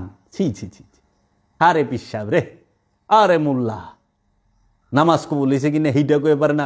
সূরা হুজরাতের 5 নম্বর আয়াতে আল্লাহ রাব্বুল আলামিন বলতেছেন, যদি তাহাদের নিকটে আপনার বের হওয়া পর্যন্ত তারা সবর করতে থাকেন তাহলে সেটা তাদের জন্যই ভালো হতো। আল্লাহ ক্ষমাশীল ও মেহেরবান। সূরা হুজরাতের 5 নম্বর আয়াতে আল্লাহর রসুল যেই পর্যন্ত নিজের ঘরের থেকে স্বইচ্ছায় বের না হয় পর্যন্ত ধৈর্য ধরে অপেক্ষা করতে হয়, এটাই কল্যাণকর। তাইলে পরে রসুলের সামনে হাঁটা নিষেধ, আল্লাহর হুকুম। প্রত্যেকটার মধ্যে ইয়া আইয়ুহাল্লাযিনা আমানু কইছে খালি। রসুলের কণ্ঠস্বরের উপরে উচ্চস্বরে কথা বলা নিষেধ, এবং রসুলের ঘরের দরজায় যাইয়া নক করা নিষেধ। যদি এগুলা কেউ করে আল্লাহ তার আমল জ্বালায় দিব। সূরা হুজরাত 49 নম্বর সূরা। আল্লাহ বলতেছে, ইয়া আইয়ুহাল্লাযিনা আমানু ইজা নাজাইতুমুর রাসূলা ফাকাদ্দিমু বাইনা ইয়াদাই নাজওয়াকুম সাদাকাতান যালিকা খায়রুল লাকুম ওয়া আতহারু ফাইল্লাম তাজিদু ফাইন্নাল্লাহা গফুরুর রহিম। হে ঈমানদারগণ, ইয়া আইয়ুহাল্লাযিনা আমানু, যারা ঈমান আনিয়াছ, যখন তোমরা রসুলের সাথে একান্তে গোপনে গোপনে আলাপ করো, তখন আলাপের আগে কিছু সাদাকা মানে হাদিয়া, উত্তম উপঢৌকন, যেটা উত্তম উপঢৌকন সেটা দান করো, দিও। দেওয়ার পরে রসুলের সাথে পরামর্শ করো, এটা তোমাদের জন্য শ্রেয় ও পরিশোধক। অবশ্য যদি এই উপঢৌকন দেওয়ার জন্য কিছুই না পাও তাহলে আল্লাহ ক্ষমাশীল পরম দয়ালু। যদি না দিতে পারো তাহলে আল্লাহ রসুলের সাথে, আল্লাহ রসুলের চেহারা মুবারক দেখলে পরামর্শ করতে গেলে চুপি চুপি, আল্লাহ নিজে বলে দিছে কিছু উত্তম উপঢৌকন তাকে তার হাতে দিও, যেটা উত্তম। আর যদি না থাকে সে ক্ষমা করে দিব, আল্লাহ গফুরুর রহিম।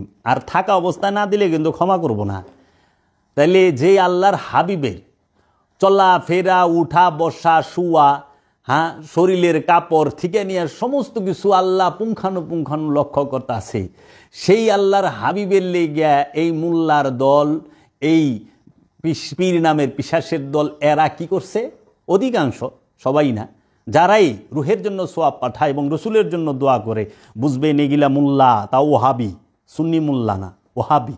এগুলি হুসাইনি প্রেমিক নয়, হুসাইনি সুন্নি না, এটি হাসানি সুন্নি নয়, এটি পাক পাঞ্জাতন সুন্নি নয়, এগুলা রসুলের সুন্নি নয়। এগুলা হইল ওই আহালে মুনাফিকুনদের সুন্নি, মুনাফিক সুন্নি, গোলাপি সুন্নি। তারা রসুলের জন্য দোয়া করে, রুহে সোয়াব পাঠায়, রসুলের রওজায় হাদিয়া পাঠায়, তারপরে রসুলের আরওয়া পাকে এরাই সবচেয়ে বড় জালিম, বেয়াদব। সাবধান এদেরকে। আল্লাহর হাবিবের কাছে দয়া ভিক্ষা চাবেন, আল্লাহর হাবিবের কাছে হেদায়েত চাইবেন। যে কোনো মুসিবতে আল্লাহর হাবিব এবং আল্লাহর হাবিবের বংশের উসিলায় রব্বুল আলামিনের কাছে চাইবেন, আল্লাহর হাবিবের কাছে চাইবেন, আল্লাহর রসুলের কাছে সাহায্য চাইবেন। বাঁচতে চাইলে কোরআন খোলেন, কোরআন দেখে দেখে কইতেছি, জিজ্ঞেন এতটি দলিল এতটি কোরআনেরই দিছে কিনা, জীবনে দেখছে কিনা। না, এরা হুজুর শরীফ কইব। সূরা নেসার 142 নম্বর আয়াতে আল্লাহ বলতে আছে, মুনাফেকেরা সালাতে দাঁড়ায় অলস ভরে, লোকদের দেখাবার জন্যই মুনাফেকেরা সালাতে দাঁড়ায়। এই মুনাফেকটা কারা? কোরআন নাজিল যখন হইছে তখন প্রেজেন্ট মুনাফেকেরা সালাত করতে আছে, তাও অলস ভরে। সূরা নেসার 142 নম্বর আয়াত। মুনাফেকে নামাজ পড়ে, সালাত করে মুনাফেকে। সালাত খালি ইমানদারেই করে না, সালাত করলে মুনাফেকেও করে। কোরআন সূরা নেসার 142 নম্বর আয়াত একটু খুইলা দেখেন দর্শক মণ্ডলী। আরে কানা মৌলবী গো কই, একটু খুইলা দেখবেন যে সূরা নেসার 142 নম্বর আয়াত আল্লাহ বলতাছে, মুনাফেকেরা সালাতে দাঁড়ায় অলস ভরে, লোকদের দেখাবার জন্য। তো এই মুনাফেকের কারা? এই মারওয়ানের গোষ্ঠী, এই আবু সুফিয়ানের গোষ্ঠী, এরাই মুনাফেক। এরা ঘাপটি মাইরা ছিল, এরা আলে রসুলকে নির্মমভাবে শাহাদাত করছে। একে একে মহানবীর পরিবারের সবাইকে একে একে শাহাদাত করছে। কাউরে তারা ছাড়ে নাই, শুধু ক্ষমতার মোহে, ক্ষমতার লোভে, সিংহাসনের লোভে, সম্পদের লোভে। ছি ছি ছি ছি ছি। আওলাদে রসুলদেরকে হত্যা কইরা দিন ইসলাম কায়েম করছে। এখন সত্য কথা কইলে অগত দলিল নাই কিছু, শিয়া হয়ে গেছে। মহানবীকে ভালোবাসা, মুহাম্মদ সাল্লাল্লাহু আলাইহি সাল্লামের বংশ, মৌলা আলী, মা ফাতেমা, ইমাম হাসান, ইমাম হুসাইন আলাইহিস সালাতু আসসালাম, ইমাম জৈনুল আবেদিন, ইমাম আলী আকবর, ইমাম আলী আসগর, ইমাম কাসেম, ইমাম বাকের, ইমাম জাফর সাদেক, ইমাম মুসা কাজেম, ইমাম আলী রেজা, ইমাম আলী তাকি, ইমাম আলী নাকি, ইমাম হাসান আশকারি, ইমাম মেহেদি আলাইহিস সালাম, গাউসে পাক আব্দুল কাদের জিলানী আলাইহিস সালাতু আসসালাম, খাজা গরিবে নওয়াজ, খাজা বাবাকে ভালোবাসা এবং বাহাউদ্দিন নকশবন্দ মুজাদ্দেদ আল ফেসানি, রসুলের নুমা হজরত ফতে আলী ওয়াইসি বাবাকে ভালোবাসা এবং জাহান শরীফ শাহ সুরেশ্বরীকে ভালোবাসা এবং আমার মুর্শিদ কেবলা ও কাবা কালান্দার বাবা জাহাঙ্গীরকে ভালোবাসা যদি কোনো অপবাদ নিতে হয় অবশ্যই আমি নেব কাঁধে তুলে, কিন্তু মুনাফেকের সাথে হাত মিলাবো না, কাফেরের সাথে হাত মিলাবো না। বিকই না মৌলবি না, বিকই না ইমান না। আমি মুরিদ হইছি, আমি ইমান আনছি আল্লাহর রসুলের কাছে, আল্লাহর রসুলের বংশের কাছে। আমি দরুদ পড়ি আল্লাহর রসুলের উপরে, আল্লাহর রসুলের বংশের উপরে। আমি সালাত করি আল্লাহর রসুলের কাছে, আল্লাহর রসুলের সাথে, আল্লাহর রসুলের বংশের সাথে। আমার সিয়াম সমস্ত কিছুই আল্লাহর রসুল এবং আল্লাহর রসুলের বংশধর। আমি মুনাফেক নই, মুনাফেকের মুরিদও নই। আমরা ওই মবিয়ার গোষ্ঠী, আবু সুফিয়ানের গোষ্ঠী, এজিদরে রাদিয়াল্লাহু তাআলা আনহু কওয়াত থেকে মৃত্যু কামনা করি। যেই দিন এজিদকে রাদিয়াল্লাহু তাআলা আনহু বলা হবে, যেই দিন মবিয়াকে সাহাবীর মাইনা নিমু, যে হ্যাঁ সত্যিকার সাহাবী, যে মৃত্যু কামনা করি। কান কয়টা? চারটা। নবীর চারটা। নবীর কি কাজ আর রসুলের কি কাজ? রসুলের কাজ চারটা কি আমরা জানতে পারলাম সূরা জুমা থেকে, যে রসুলের কাজ হচ্ছে আল্লাহর নিদর্শন তেলাওয়াত করা, মানুষের নফসকে পবিত্র করা, কেতাব শিক্ষা দেওয়া এবং রহস্যের জ্ঞান মানে হিকমতের জ্ঞান দান করা। এখন নবীর শিক্ষা আবার কোরআনের সূরা হাজাবে আল্লাহ বলতেছেন, ইয়া আইয়ুহান নাবিয়্যু ইন্না আরসালনাকা শাহিদাও ওয়া মুবাশশিরাও ওয়া নাযীরা ওয়া দাইয়ান ইলাল্লাহি বিইজনিহি ওয়া সিরাজাম মুনীরা। ইয়া আইয়ুহান নবী, হে আমার নবী, ইন্না আরসালনাকা, আমরা আপনাকে প্রেরণ করছি, শাহিদাও সাক্ষী হিসাবে, মুবাশশিরাও সুসংবাদ দানকারী হিসাবে, নাযীরা এবং সতর্ককারী হিসাবে, ওয়াদাইয়ান ইলাল্লাহি বিইজনিহি ওয়া সিরাজাম মুনীরা। ওয়াদাইয়ান ইলাল্লাহ, আল্লাহর দিকে দাওয়াত দেনওয়ালা হিসাবে। তাইলে সাক্ষীদাতা, সতর্ককারী, সাবধানকারী এবং সে শাহেদা, মুবাশশিরা সুসংবাদ দানকারী, সাক্ষীদাতা, সুসংবাদ দানকারী, সতর্ককারী এবং রবের দিকে, আল্লাহর দিকে দাওয়াত দেনওয়ালা। এইটা চারটা হলো নবীর কাজ। এখন নবীর কাম আরও কোনোখানে দলিল আছে কিনা? আচ্ছা একটু দেখি আমরা।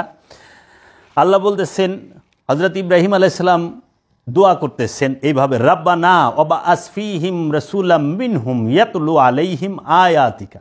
রাব্বানা, ওগো আমার রব। রবের কাছে আমরা ফরিয়াদ করতেছি। কি এই যে ফরিয়াদ কেমনে করে? রাব্বানা, ওগো আমার রব, ওয়া আসফিহিম রাসূলাম মিনহুম ইয়াতলু আলাইহিম আয়াতিকা ওয়া ইউআল্লিমুহুমুল কিতাবা ওয়াল হিকমাতা ওয়া ইউযাক্কিহিম ইন্নাকা আনতাল আজিজুল হাকিম। অর্থাৎ এটা সূরা বাকারার 129 নম্বর আয়াত। অর্থাৎ হে আমাদের রব, এবং পাঠান আমাদের মধ্যে একজন রসুল, তাহাদের মধ্য হইতে তিনি তেলাওয়াত করিবেন তাহাদের উপর আপনার আয়াত। এই যে আয়াত তেলাওয়াত করব, আয়াত তেলাওয়াত করবে, একজন রসুল পাঠাবেন কইছে। রসুলের কাম কি? আয়াত তেলাওয়াত করা।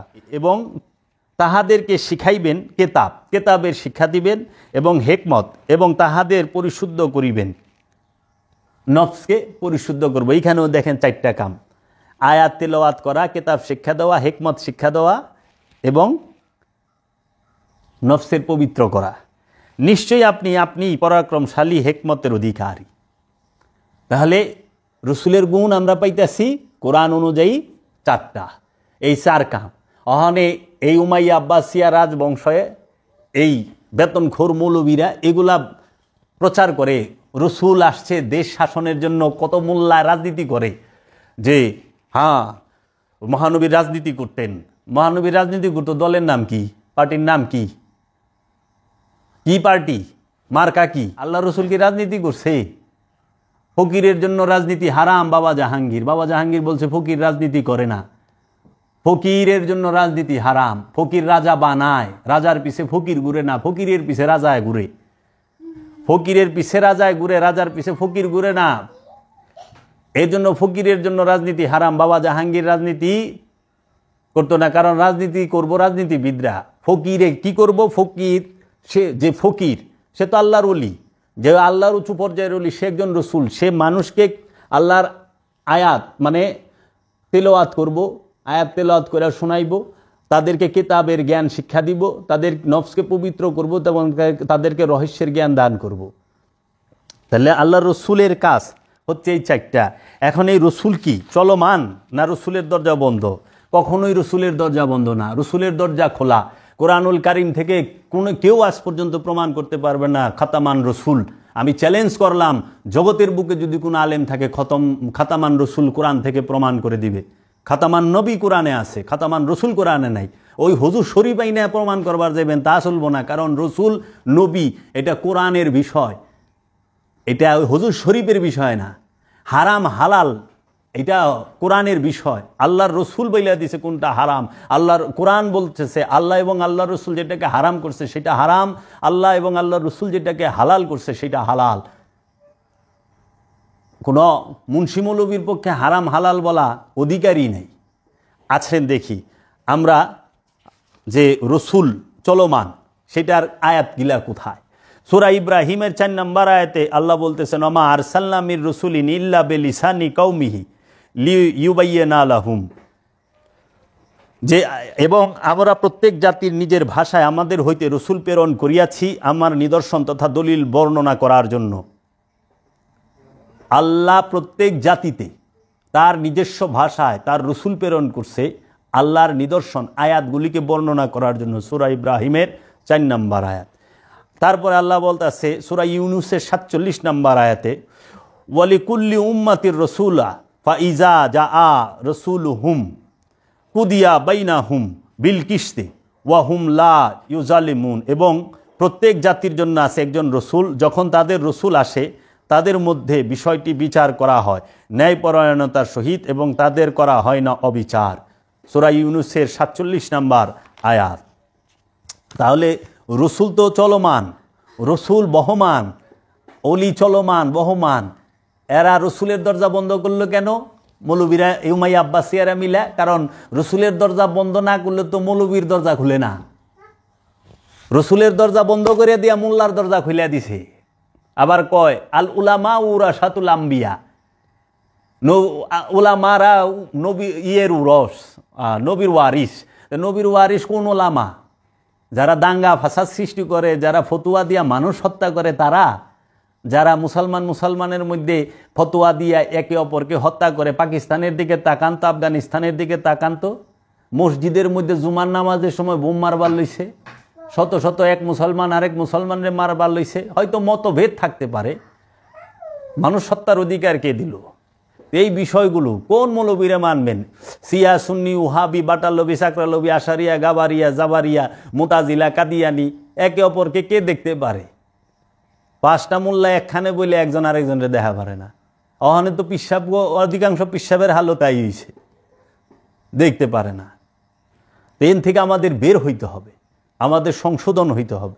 আল্লাহ পাক সূরা বাকারায় বলতেছেন, কানান নাসু উম্মাতান ওয়াহিদাতান ফাবা আস আল্লাহু নবীন মুবাশশিরিন ওয়া মুনজিরিন। সকল মানুষেরা একই উম্মত ছিল, সুতরাং আল্লাহ তাদের মাঝে নবী পাঠাইয়াছেন জান্নাতের সুসংবাদ দেবার জন্য এবং জাহান্নাম থেকে সতর্ক করার জন্য। দেখেন তো, আল্লাহ নবী পাঠাইছে কি রে? জান্নাতের সুসংবাদ দিবার লেগা আর জাহান্নামের সতর্ককরণের লেগা। আল কোরআন এটা খুঁজা পায় না। এরা নবী রাজনীতি করত। হ্যাঁ, মহানবী রাষ্ট্র পরিচালনা করেছেন। মহানবী রাষ্ট্র পরিচালনা করার জন্য আসে নাই। আওলাদের রসুল রাষ্ট্রের জন্য ভুক্কা না। সৌদি আরবটা এতটুক, তারা কুলকাইয়ানাতের সম্রাট, তারা কুলকাইয়ানাতের বাদশাহ। সৌদির এতটুক জাগার লেগে কামরা কামড়ি তগমত না রে। তাই কোন আল্লাহর ওলি বলছিল, নামাজে জাহেদা মেহরাব মিম্বার, নামাজে আশেকা দর বাদর। মোল্লার নামাজ মেহরাব আর মিম্বারের মধ্যে সীমাবদ্ধ, আর আশেকের নামাজ দারে দারে খোদার আরশ পর্যন্ত তার সীমা।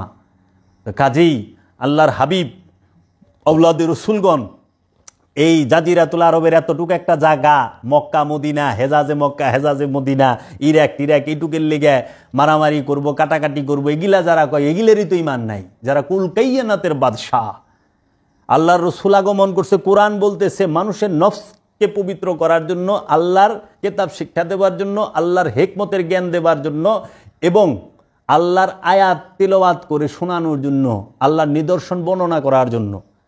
নবীর আগমন হচ্ছে যে নবী সাক্ষীদাতা, নবী মুবাশশিরা সতর্ককারী, নবী নাজিরা সে মুবাশশিরা সুসংবাদদাতা, নাজিরা সতর্ককারী, এবং সে আল্লাহর দিকে দাওয়াত দেনেওয়ালা। এর জন্য আসছে। যখন আমার নফস পবিত্র হয়ে যাবে, খান্নাস মুক্ত হয়ে যাবো, তখন তো এমনিতেই সমাজ সুন্দর। আল্লাহর হাবিব যখন সবার নফস থেকে, আল্লাহর রসুল যখন মানুষের নফস থেকে খান্নাসরূপী শয়তানকে তাড়ায় দেয়, তখন আর ওই মানুষটা দুনিয়ার লোভ লালসায় থাকে না। তখন সে অটোমেটিক আল্লাহর রসুলকে রাষ্ট্রনায়ক, তার রাজ্যের বাদশা বানায় রাখে। আমার হৃদয়ের বাদশা আমার মুর্শিদ, আমার হুকুমের বাদশা আমার মুর্শিদ, আমার জীবনের সমস্ত কিছুর মালিক মুর্শিদ। তো অটোমেটিক আল্লাহর রসুল হয়ে যায় যে সমস্ত কিছু পরিচালনা করে। যে আল্লাহর রসুল বলছে সম্পদ জমা করা হারাম, 3 দিনের খাবার জমা করা হারাম, সেই আল্লাহর রসুলকে এরা রাজনীতিবিদ বানায় দেয়। আর এরা কিতাব লেখা কোরআনের বিরুদ্ধে, এরা রাষ্ট্র গঠনের লেগে মারামারি কাটাকাটি করে। আল্লাহ রসুল বলছে সম্পদ জমা করাই হারাম। সূরা হুমাজা খুলেন, কইরা দেখেন, 3 দিনের খাবার জমা করা হারাম। তাহলে আপনারা তো 3 দিনের কি, আপনারা কত বছরের খাওন মজুদ করে রাখছেন, হিসাব আছে। আল্লাহর যদি সম্পদ জমা করা না থাকে, সম্পদ কেউ না জমায়, তো দুনিয়ায় শান্তি শান্তি। কারণ মানুষ সমস্ত অপকর্ম করে সম্পদের জন্য আর যৌবনের জন্য। দেখেন যায়া মানুষ সম্পদ অর্জন করে যৌবনকে উপভোগ করার জন্য। খুঁজা দেখেন, কারণ সমস্ত পাপের মূল চাবিকাঠি সম্পদ। ঘুষ খায় সম্পদের লেগা, সুদ খায় সম্পদের লেগা, আত্মসাৎ করে সম্পদের লেগা, হক মাইরা খায় সম্পদের লেগা, খুন করে সম্পদের লেগা, মারামারি কাটাকাটি, হানাহানি, মামলা মোকদ্দমা, যুদ্ধ বিগ্রহ, সব সম্পদের লেগে। আচ্ছা, সম্পদ দিয়ে কী করব? ভোগ করব। কি ভোগ করব? যৌবনকে। তখন যখন আপনার প্রতিটা মানুষের কাছে সম্পদ হয়, টাকা হয়, তখন কি করে? থাইল্যান্ড যায়, সিঙ্গাপুর যায়, দুবাই যায়, কাতার যায়, আমেরিকা যায়, ইউরোপে যায়। ওখানে যায় কি করে? এরপর একটু কই দিমু থাক, ওখানে টাকা খরচ করে। আবার বুড়া বেটির লয়ে যায় না, বুড়া বেটার কাছেও যায় না, যৌবনের পাগল। তো মানুষ 2টা জিনিসের জন্য সমস্ত অপকর্ম করে, একটা হলো যৌবন আর একটা হলো সম্পদ। এই দুইটাকে কেন্দ্র করে আপনি অনেক বড় ডাক্তার হইবেন, আপনার বাচ্চাটারে ডাক্তার করবেন, হ্যাঁ করছেন, উনি অনেক বড় ডাক্তার হইব, আপনার নিয়ত কি? ডাক্তার হইলে অনেক পয়সা কামাইব, সুন্দর দেখে একখান বিয়া করাইবেন, করাইছেন, টকটকা কয়টা নাতি নাত করইব, ওইছে ফ্যাস, খেলা খতম। তা আপনি তো এই সম্পদ আর এই যৌবন রেলে এই রয়েছেন। আমরাও পড়াশোনা করি ওই রকম সচিব টচিব অফিসার ও সুন্দর টকটকা দেখে একটা বিয়া করব, আমাকেও খেলা খতম, কটা পোলাপান নাইব, আমি খামো, আমার বউ খাইবো, আমার পোলাপান খাইবো, সব খালাস। ঘুষ খাইয়া কতটি সম্পদ জমাই থিয়া জমু, মানুষের আত্মসাৎ কইরা 10-12টা বাড়ি করুম, 200 পাখি জায়গা করুম, বাস সাপ সাপ কে মানুষে ডাকবো, 80-82 বছরে সাপ শেষ। বাস বাড়ির কোনায় কবর দিবার গেলে কইব না না না বাইতে কবর দেন দরকার না, গোরস্থানে ভালাইতে হয়, যাও যাও যাও যাও তাড়াতাড়ি। আবার মৌলবী সাহেবরা দৌড়ে আয় পড়ব, এই বেশিক্ষণ না যাব, শুরু হয়ে যাব, তাড়াতাড়ি লো। এই জীবন খবরদার। এর জন্য আল্লাহর হাবিবে পাতাই বাবা লালন সাইজি বলছে যে মুখে মুখে মুসলমান সব, সত্য কাজে কেউ নয় রাজি, সবই দেখি টানা নানা, সব টানা নানা, সত্য কাজে কেউ রাজি না। আবার আরেকটা কালামে বলছে কারো রবে না এ ধন, এই জীবন ও যৌবন, তবে কেন মন এত বাসনা, একবার সবুরেরও দেশে বয়নারে দম কষে, উঠিস না রে বেশে পেয়ে যন্ত্রণা। এই জীবন আর যৌবন এটা ক্ষণস্থায়ী, এই দেহ আর যৌবনটা ক্ষণস্থায়ী। যৌবন অল্প সময়, দেহ ধারণ করছে এটা অল্প সময়। কারো রবে না এই ধন, এই দুইটাই ধন, জীবন এবং যৌবন। তবে কেন মন এত বাসনা, এত কিছু চাহিদা কেন? আর এত চাহিদা মেটাইবার জন্যই তপকর্ম করতে হবে। এরা কি ইসলাম প্রতিষ্ঠার লেগে এত চিল্লাচিল্লি করে? এত মিছা কথা না, এরা আবার ধর্ম ব্যবসায়ী। আল্লাহর রসুল নফসকে পবিত্র করছে। আল্লাহর রসুল গদি দখলের লেগে যুদ্ধ করে নাই। যখন এই গদি দখলকারী গো কইছে যে তোমরা নফসকে পবিত্র করো, আমাকে মানো, তখনই তারা মারবার গেছে। যদি মহানবী তাগোর সাথে সম্পদ জমা করায় যুগ হইতো আর অত্যাচার জুলুমে যুগ দিত, তাহলে আর এই যুদ্ধই হইতো না। বিষয়টা তো এখানে তাদের মতের বিরুদ্ধে কথা বলছে রসুল, তারা যেটা চাইছে তার বিরুদ্ধে, এর জন্য জিহাদ। এর জন্য আল্লাহর অলি গো এখন অনেক কাঠকোকা মৌলবী সাহেব, অনেক মানুষ আছে সম্পদ জমাকারী অলি আল্লাহ গো ঝাতা ভাষায় কথা বলে, বেয়াদব, বুঝেই না ও কয়টা পয়সা পাতি সয় সম্পদ হইছে, ও নিজেরে কি যে ভাবতাছে। আর মানুষের বিচিত্র স্বভাব, মানুষ প্রথমে সম্পদ জমা করে, নাওয়া খাওয়া বিবেকের দরজা বন্ধ করে দিয়ে আবার এই সম্পত্তি ব্যয় করে রোগের পিছনে চিকিৎসা করে।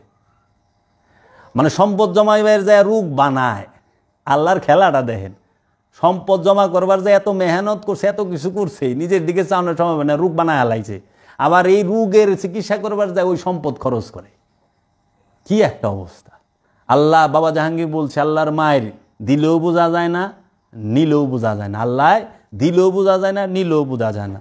এর জন্য রসুল চলমান, রসুল বহমান, রসুলের সব সময় রসুলের দরজা খোলা। কারণ রসুল না থাকলে হেদায়েতের দরজা বন্ধ হয়ে যায়। ওয়ালাকাদ বা আসনা ফি কুল্লি উম্মাতির রসুলান আনিবুদুল্লাহ ওয়াস্তানিবু তাগুত। এবং সত্য সত্যই আমরা প্রত্যেক জাতির মধ্যে একজন রসুল পাঠাই, যাতে তারা আল্লাহর ইবাদত করে এবং তাগুতের বর্জনের শিক্ষা দেয়।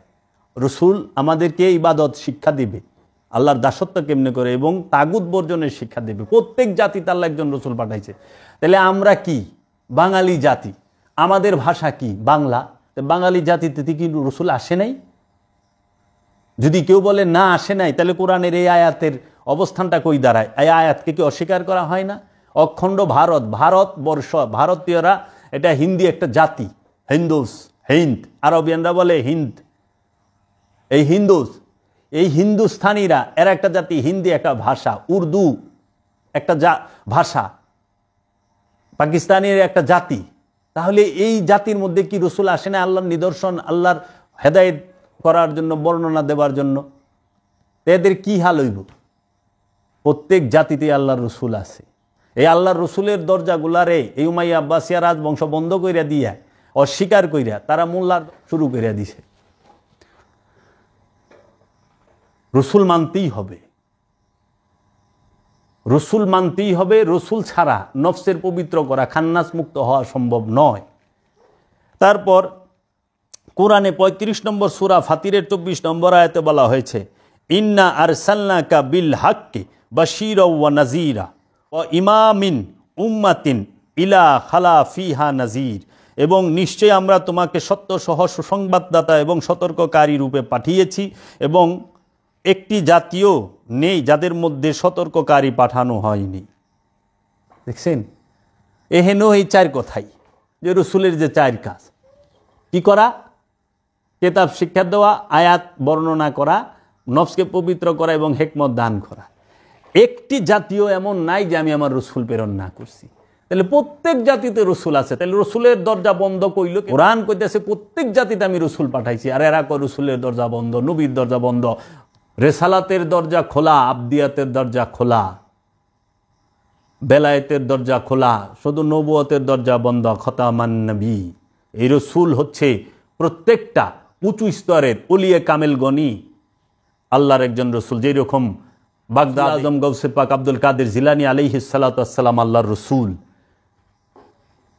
ভারতে হযরত খাজা মাইনুদ্দিন চিশতি আজমিরি আলাইহিস সালাতু ওয়াস সালাম আল্লাহর রসুল, পাকিস্তানে দাতা লাহুরি বাবা একজন আল্লাহর রসুল, বোয়ালি শাহ কালান্দার আল্লাহর রসুল, নিজামুদ্দিন আউলি একজন আল্লাহর রসুল, শাহজালাল, শাহপরান, ফকির লালন, এরা সবাই আল্লাহর একজন রসুল। জাহান শরীফ শাহ সুরেশ্বরী আল্লাহর একজন রসুল, কালান্দার বাবা জাহাঙ্গীর, সেও আল্লাহর একজন উঁচু স্তরের রসুল। এই রসুলের দরজা চলমান বহমান। আপনি কি কোরআন মানবেন না মোল্লা মানবেন? কোনটা মানবেন? এখন মানুষ কোরআন মানে না, এখন মানে মোল্লা। এই জন্য মানুষের এখন দলের থেকে, ব্যক্তির থেকে দল বড়। মানুষ চারটা জিনিসে পছন্দ করে: ব্যক্তি, দল, অর্থ মানে স্বার্থ, আর হইল সবচেয়ে যেটা তার পছন্দ। প্রথম হইল পছন্দ। পছন্দ কারে? ব্যক্তিরে। মানে ব্যক্তি কোন দল করে? আমাগো দলের, হ্যাঁ, তাহলে হ্যাঁ পছন্দ।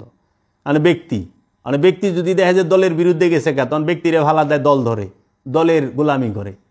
এখন দল যদি দেখে যে বিপদে, তখন দল হের লেগা সুবিধার না, হ্যাঁ অন্য দলে যোগ দেয়। কি এর লেগা? স্বার্থের লেগা।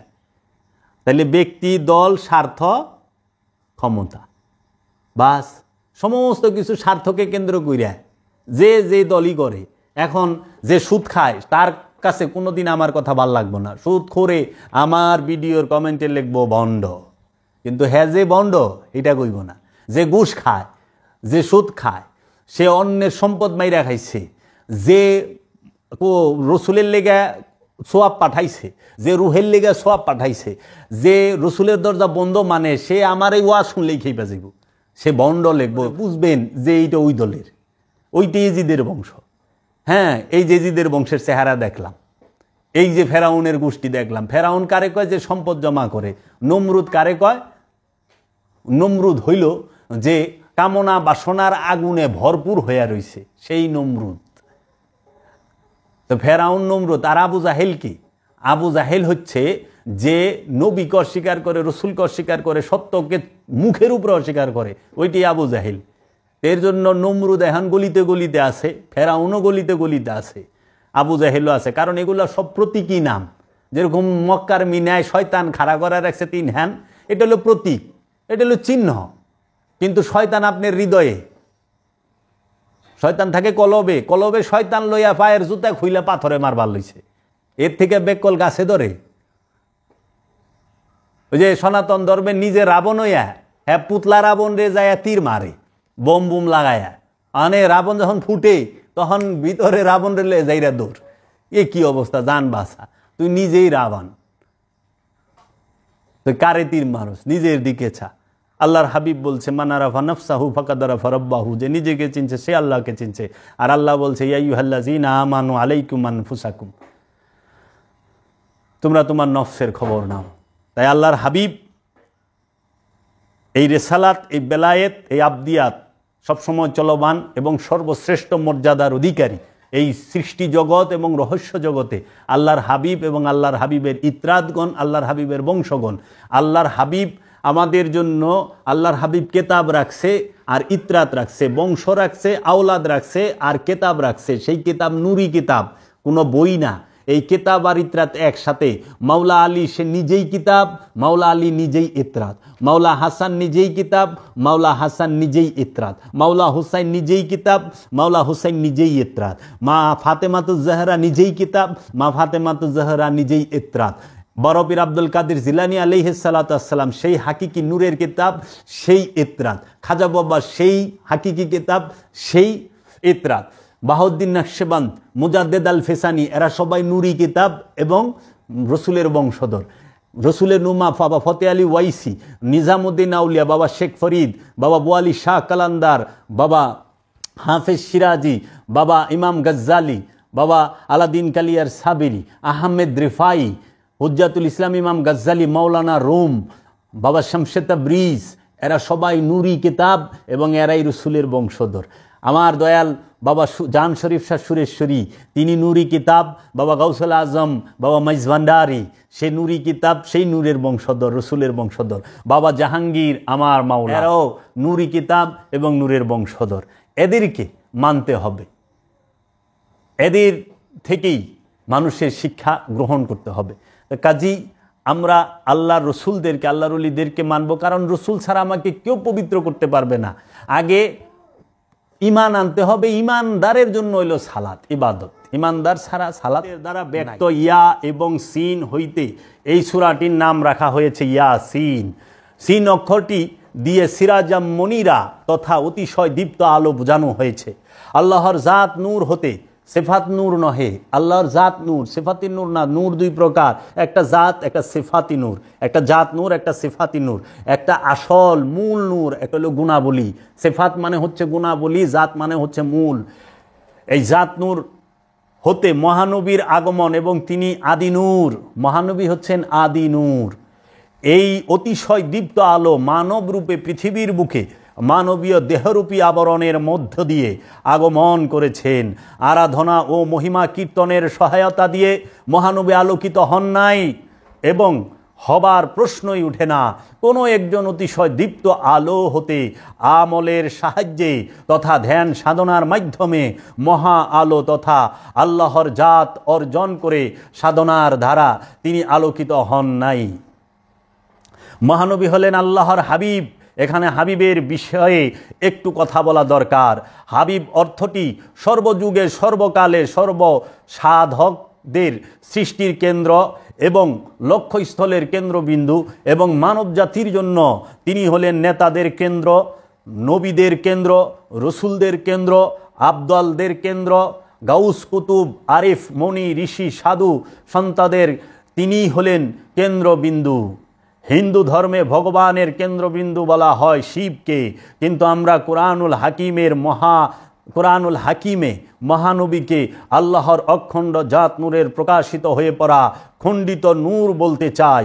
তাই আল্লাহর বড় বড় ওলিরা বলে থাকেন, দোনো হি কা শক্ল এক হ্যাঁ কিসকো খোদা কাহুঁ, তথা দুইজনের চেহারাই তো এক, তাহলে খোদা কাকে বলবো? এর জন্য আল্লাহর হাবিব সম্পর্কে আল্লাহর হাবিব একদিন বললেন যে হযরত জিব্রাইল আলাইহিস সালাতু ওয়াস সালামকে, যে জিব্রাইল তুমি কি আল্লাহরকে দেখছো? তখন বলল যে ইয়া রাসূলুল্লাহ না। তখন আল্লাহর হাবিব বললেন, তুমি সিদরাতুল মুনতাহায় দাঁড়িয়ে বলবে যে আল্লাহর হাবিবের হুকুমে ৭০,০০০ যে রহস্যের পর্দা, সেই পর্দা খুলে যাও। আমার আল্লাহর হাবিব বলেছে আল্লাহর দিদার করতে, আমি আল্লাহর দিদার করব। ওই সময় মহানবীর হুজরা শরীফে মাথায় পাগড়ি মোবারক বাঁধতেছিলেন। এমন সময় জিবরিল আমিন সিদরাতুল মুনতাহায় গিয়ে যখন এই বললেন যে ৭০,০০০ পর্দা তুমি সরে যাও, আল্লাহর হাবিব বলেছে আমি আল্লাহর দিদার লাভ করব।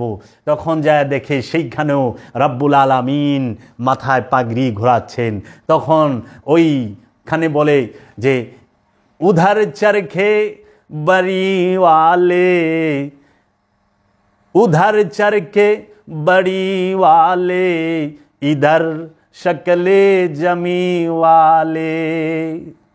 उधर चरखे ওইখানে চরখে মানে পাগড়ি বানতা আছে, উধার চরখে বড়ি ওয়ালে বানানে ওয়ালা মালিক, ইদার শকলে জমি ওয়ালে, এখানে জমিনওয়ালা শকলে চেহারা, শকলে জমি ওয়ালে, উদার চরখে বড়ি ওয়ালে, इधर शक्ले जमी वाले, वहाँ भी चर्चा मुहम्मद का, यहाँ भी चर्चा मुहम्मद का, वहाँ भी चर्चा मुहम्मद का, यहाँ भी चर्चा मुहम्मद का। उधर चरखे बड़ी वाले, इधर शक्ले जमी वाले, वहाँ भी चर्चा मुहम्मद का, यहाँ भी चर्चा मुहम्मद का। अल्लाहर हबीब सल्लल्लाहु अलैहि वसल्लम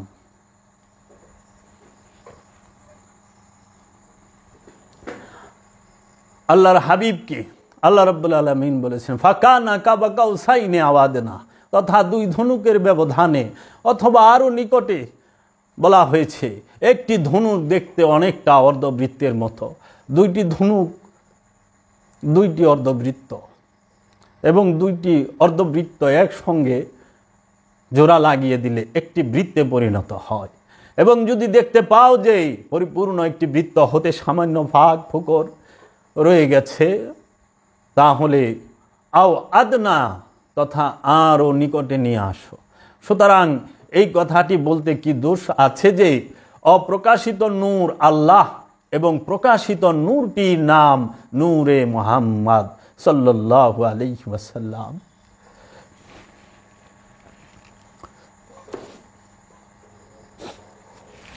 মহানবীর যেমন অনেক নাম আছে, তেমনি হিন্দু ধর্মের শিবেরও অনেক নাম আছে, এবং যার যার ধর্ম তার তার নিজস্ব নাম থাকতে পারে। মহানবী বলেছেন আউয়ালুনা মুহাম্মদ, তথা আদিতে আমরা মুহাম্মদ, আওসাতুনা মুহাম্মদ, মধ্যখানেও আমরা মুহাম্মদ, আখিরুনা মুহাম্মদ, তথা সর্বশেষেও আমরা মুহাম্মদ, এবং কুল্লানা মুহাম্মদ, তথা আদি মধ্য অন্ত এবং সর্ব অবস্থায় আমরাই মুহাম্মদ। তবে অন্যান্য তফসিরকারকেরা এই ইয়াসিন শব্দটির যদি ভিন্ন ভিন্ন অর্থ করে থাকে তাদের নিজস্ব দৃষ্টিভঙ্গি দর্শনের উপর ভিত্তি করে, তাহলে ইহা কোনো দোষের বিষয় বলে মনে করা যায় না। আলোটি যত দূর পর্যন্ত ছড়িয়েছে তত দূর পর্যন্ত তামাশার ঘোর অন্ধকার কিছুটা হলেও দূর হতে পেরেছে। সুতরাং যে বা যিনি যতটুকু এই মহানূরকে ধারণ করার যোগ্যতা অর্জন করতে পেরেছে, তার ভেতরের অন্ধকার ততটুকুই বিতাড়িত। আমরা দেখতে পাই মহানবীর মানব আকারের মাঝে মহা আলো খান্নাস মিশ্রিত নফসগুলোকে উদ্ধার করার জন্য আগমন করেছেন। তাই প্রতিটি খান্নাস মুক্ত আল্লাহর ওলিরাই এই মহানূরকে হে অতিশয় দীপ্ত আলো বলে সম্বোধন করে মানুষের কাছে রহস্যময় বক্তব্যগুলো তুলে ধরেছেন। আল্লাহ হতে প্রকাশিত জাত নূর, নূরে মুহাম্মদী মানব আকারের মাঝে আবরণী দিয়ে পৃথিবীর মাঝে মূর্ত হয়ে আসলেন। নিঃসন্দেহে প্রতিটি খান্নাস মুক্ত নফস তথা আল্লাহর ওলিদের নিকট ইহা একটি বিরাট বিশাল মহিমান্বিত বিষয়, কারণ আপন নফস হতে খান্নাসটিকে সাধনার ধারা দুর্বল করে ফেলা যায়, এবং এটাই সাধনার একটি বিশেষ স্তর। সেই বিশেষ স্তর হতে উত্তোলন করে শেষ প্রান্তে পৌঁছে দেবার জন্য যে নূরের প্রয়োজন হয়, যেই নূরের প্রয়োজন, সেই নূরটির নাম হইল নূরে মুহাম্মাদী। এখানে এসেই সাধকেরা মর্মে মর্মে বুঝতে পারেন যে উত্তরণের শেষ প্রান্তে উপনীত হতে হলে সাধনা স্থবির হয়ে যায়, এবং সাধনার পঙ্গুত্বের মধ্যে ধৈর্য ধারণ করে নূরে মুহাম্মদীর বিশেষ রহমতটি পাবার আশায় তাকিয়ে থাকা ছাড়া আর কোনো উপায় থাকে না। এখানে ইলেকশন নয় বরং সিলেকশন, এখানে ইলেকশন নয় বরং সিলেকশন। এখানেই যুক্তিতর্কের সমাধি এবং চরম রহমতের মহানূরের পুষ্পটি ফুটে ওঠা, চরম রহমতের এবং মহানূরের পুষ্পটি ফুটে ওঠা। এখানে যে তকদিরের কম্পাস এভারেস্ট শৃঙ্গের মতো, এভারেস্ট পাহাড়ের চেয়েও কঠিন এবং দৃঢ় হয়ে দাঁড়িয়ে থাকে। তা কেবল আপন নফস হতে খান্নাস মুক্তির ধ্যান সাধনায় যারা রত আছেন তারাই মর্মে মর্মে বুঝতে পারেন। আল্লাহ রাব্বুল আলামিন কুরআনুল মাজিদে আল্লাহর হাবিব সম্পর্কে অনেক প্রশংসা এবং শান বলেছেন মহানবীর। সেই থেকে আমরা কিছু বলতে চাই। প্রথমে বলতে চাই, আমরা যে কলেমা পড়ি, যে কালেমায়ে তাইয়্যিবা, কালেমায়ে শাহাদাত, কালেমায়ে তাইয়্যিবা আমরা কি পড়ি? লা ইলাহা ইল্লাল্লাহু মুহাম্মদ রাসূলুল্লাহ। আর কালেমায়ে শাহাদাত আমরা কি পড়ি?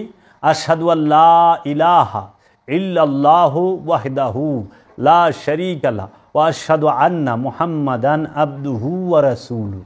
খেয়াল করেন, কালেমায়ে শাহাদাত, আশহাদু আল্লা ইলাহা ইল্লাল্লাহু ওয়াহদাহু, আশহাদু আমি সাক্ষী দিতেছি, আল্লাহ ইলাহা ইল্লাল্লাহু আল্লাহ ছাড়া কোনো মাবুদ নাই,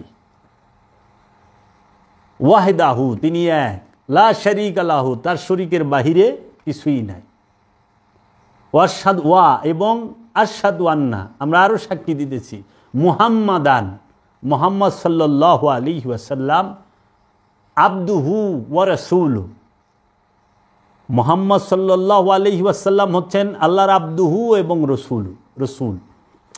তাহলে এইখানে আমরা তিনটা জিনিস দেখতেছি, মুহাম্মাদান, আবদিহি ওয়া রাসূলুহু। মহানবী, যদি আপনাদেরকে জিজ্ঞেস করা হয় যে মহানবী কেন সর্বশ্রেষ্ঠ নবী, মহানবী 4টা গুণে গুণান্বিত, অন্য কোনো নবী এই 4 গুণে গুণান্বিত নয় জগতের বুকে। মহানবী 4টি গুণে গুণান্বিত, এর জন্য তিনি সর্বশ্রেষ্ঠ নবী। এটার দলিল কুরআনুল মাজিদে স্পষ্ট। সেটা কি? মহানবী হচ্ছেন আল্লাহর নবী, মহানবী হচ্ছেন আল্লাহর রসুল, মহানবী হচ্ছেন আল্লাহর আবদুহু, মহানবী হচ্ছেন আল্লাহর ওলি। 4 গুণ কি? মহানবী তিনি নবী, তিনি রসুল, তিনি আবদুহু, তিনি ওলি। এই 4 গুণে মহানবী গুণান্বিত। নবুয়ত, রেসালাত, বেলায়েত, আবদিয়াত। নবুয়ত, রেসালাত, বেলায়েত, আবদিয়াত, এই 4 গুণে গুণান্বিত। এর জন্য মহানবী সর্বশ্রেষ্ঠ নবী। অন্য অনেক নবী কেউ আছে যে উনি নবী, উনি রসুল, উনি আবদিহি, কিন্তু ওলি নয়। আবার কেউ আছে যে শুধু নবী এবং রসুল। এই 4 গুণে একমাত্র মহানবী গুণান্বিত। এর জন্য মহানবী হচ্ছেন সর্বশ্রেষ্ঠ নবী। এখন এই 4 গুণে যে গুণান্বিত, দলিল কোথায়? মহানবীর উপর আল্লাহ কি কি নাজিল করেছেন? মহানবীর উপর রব্বুল আলামিন কোরআন নাজিল করেছেন। কোরআন নাজিল করেছেন কার উপরে? রসুলের উপরে। যিনি নবী এবং রসুল তার উপরে কোরআন নাজিল হয়েছে। কেতাব দিছে কারে? কেতাব কাকে দিছে? আবদুহুকে। কোরআন নবীর উপরে নাজিল হয়, মহানবীর উপরে কোরআন নাজিল হয়েছে, রসুলের উপরে কোরআন নাজিল হয়েছে, রসুলের উপরে কোরআন নাজিল হয়েছে এবং আবদুহু উপরে কেতাব নাজিল হয়েছে। মেরাজে কে গেছে? কোনো নবী না, কোনো রসুল না, আবদুহু গেছে। ফুরকান কার উপরে নাজিল হয়েছে? আবদুহুর উপরে। তাহলে মহানবীর উপরে কোরআন নাজিল হয়েছে, ফুরকান নাজিল হয়েছে, কেতাব নাজিল হয়েছে এবং রূহ নাজিল হয়েছে এবং ফেরেশতা নাজিল হয়েছে। দলিল কই? আসেন একটা একটা করে দলিল দেই। মহানবীর উপরে কেতাব নাজিল হয়েছে। আল্লাহ রাব্বুল আলামিন বলতেছেন শব্দে শব্দে, আলহামদু একমাত্র প্রশংসা লিল্লাহে আল্লাহর জন্য, লাজি যিনি আনজালা নাজিল করিয়াছেন, পাঠাইয়াছেন, আলা উপরে, প্রতি, নিকটে, কাছে, আবদিহিল তাহার বান্দা, তাহার দাস। আবদুহু শব্দের অর্থ দেখেন কতটি হয়। তাহার বান্দা, তাহার দাস, তাহার অনুগত, তাহার অধীন ব্যক্তি, তাহার ভূত, তাহার চাকর।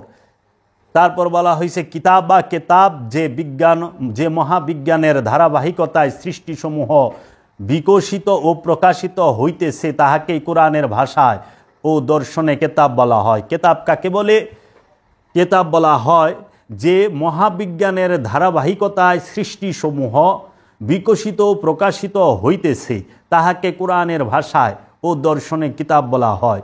ওয়া এবং লাম না নাই ইয়াজআল রাখা, থাকিতে দেওয়া, হইতে দেওয়া, ঘটিতে দেওয়া, অনুমোদন করা, লাহু তাহার, তন্মধ্যে তাহার জন্য, ইউ আজ্জান বাঁকা, বক্রতা, সরলতা, বিকৃত, অসাধুতা, যাহা চোখে ধরা পড়ে না বরং বিবেক, বুদ্ধি এবং অনুভূতির দ্বারা ধরা পড়ে তাহাকেই ইউ আজ্জান বলা হয়। তাহলে এই প্রথম সূরা কাহাফের 1 নম্বর আয়াতের হুবহু অর্থ কি? একমাত্র প্রশংসা আল্লাহর জন্য, যিনি তাহার বান্দার উপর কেতাব নাজেল করিয়াছেন এবং রাখেন নাই তাহাতে বক্রতা। তাহলে সূরা কাহাফের 18 নম্বর সূরা কাহাফ, সূরা কাহাফের 1 নম্বর আয়াতে আল্লাহ রাব্বুল আলামিন বলতেছেন, আলহামদুলিল্লাহিল্লাযী আনজালা আলা আবদিহিল কিতাবা ওয়া লাম ইয়াজআল লাহু ইউআজ্জান। অর্থ হুবহু এইখানে আল্লাহ বলতেছেন একমাত্র প্রশংসা আল্লাহর জন্য, যিনি তাহার বান্দার উপরে কেতাব নাজিল করিয়াছেন এবং রাখেন নাই তাহাতে বক্রতা। আবদিহির উপরে কেতাব নাজিল হয়, নবীর উপরে কেতাব নাজিল করে নাই আল্লাহ, রসুলের উপরে কেতাব নাজিল করেন নাই আল্লাহ, অলির উপরে কেতাব নাজিল করেন নাই, আবদিহির উপরে কেতাব নাজিল হইছে। কেতাব আর কোরআন এক না, কোরআন এক জিনিস, কেতাব আরেক জিনিস। যে আল্লাহ বলছেন কি, যে তোমাদের মাঝে স্পষ্ট কেতাব নিয়ে আসেছেন, তিনি কিতাব শিক্ষা দেবেন। তিনি কিন্তু কয় না, আল্লাহ কিন্তু কয় না কোরআন শিক্ষা দিবেন। মোল্লারা কেতাব আর কোরআনের অর্থ এক করে হালাইছে। কোরআন এক বিষয়, কেতাব আরেক বিষয়। আল্লাহ কেতাবও নাজিল করেন, কোরআনও নাজিল করেন, ফুরকানও নাজিল করেন, ওহিও নাজিল করেন, ফেরেশতাও নাজিল করেন, আল্লাহ নিজে নাজিল হন, রু নাজিল হয়। কতটি জিনিস নাজিল হয় আজ পর্যন্ত কোনো মৌলবী, মুফতি, পীর সাহেব আজ পর্যন্ত কয়া পারছে বাবা জাহাঙ্গীর ব্যতীত? এই অহনে দেখবো, দেখা মুখস্থ করবো, তাও উল্টা পাল্টা কইব, এইটুক মগজও নাই যে সোজাভাবে কহনের। এহান মুখস্থ কইরা পীরগিরি করে, মুরিদ বাড়ায়, খাবো কির দল। কি কি নাজিল হয় আর কি কি সৃষ্টি হয় এইটাই তো জানা নাই। মানুষ সৃষ্টি হয়, ফেরেশতা সে নাজিল হয়, জিন সে সৃষ্টি হয়, জিনকে সৃষ্টি করা হয়েছে, ফেরেশতাকে সৃষ্টি করা হয় নাই। ফেরেশতা নাজিল হয়, ফেরেশতা নূরি মাকলুক, এর জন্য ফেরেশতা দেখা যায় না, আমরা ফেরেশতা দেখতে পাই না। কোরআন নাজিল হয়, কেতাব নাজিল হয়, রু নাজিল হয়, নফস কুলে নাজিল হয় না, নফস নাজিল হয় না, দেহ নাজিল হয় না, দেহ সৃষ্টি করা হয়, মানুষ সৃষ্টি করা হয়, ইনসান সৃষ্টি করা হয়, সমস্ত কিছু সৃষ্টি বইলা ভালায় সবই কি সৃষ্টি? কিছু সৃষ্টি হয়, কিছু নাজিল হয়। আগে কোরআন গবেষণা করেন, তাহলে পরে কেতাবের সম্পর্কে পাইলেন। কেতাব আল্লাহর আব্দুহুর উপরে নাজিল হয়। এখন আসেন, মেরাজে কে যায়? মেরাজে আল্লাহর আব্দুহু যায়। মেরাজেও কোনো নবী যায় না, মেরাজে রসুল যায় না, মেরাজে ওলি যায় না, মেরাজে যায় আব্দুহু। দলিল কোথায়? দলিল হলো সূরা বনী ইসরাইল। মেরাজে আল্লাহর আব্দুহু যায়, দলিল কোথায়? সূরা বনী ইসরাইলের 1 নম্বর আয়াত, সুবহানাল্লাযী আসরা বিআবদিহি লাইলাম মিনাল মসজিদিল হারাম ইলাল মসজিদুল আকসা। সুবহানাল্লাযী, ভাসমান সেই সত্তা, আসরা বিআবদিহি লাইলাম,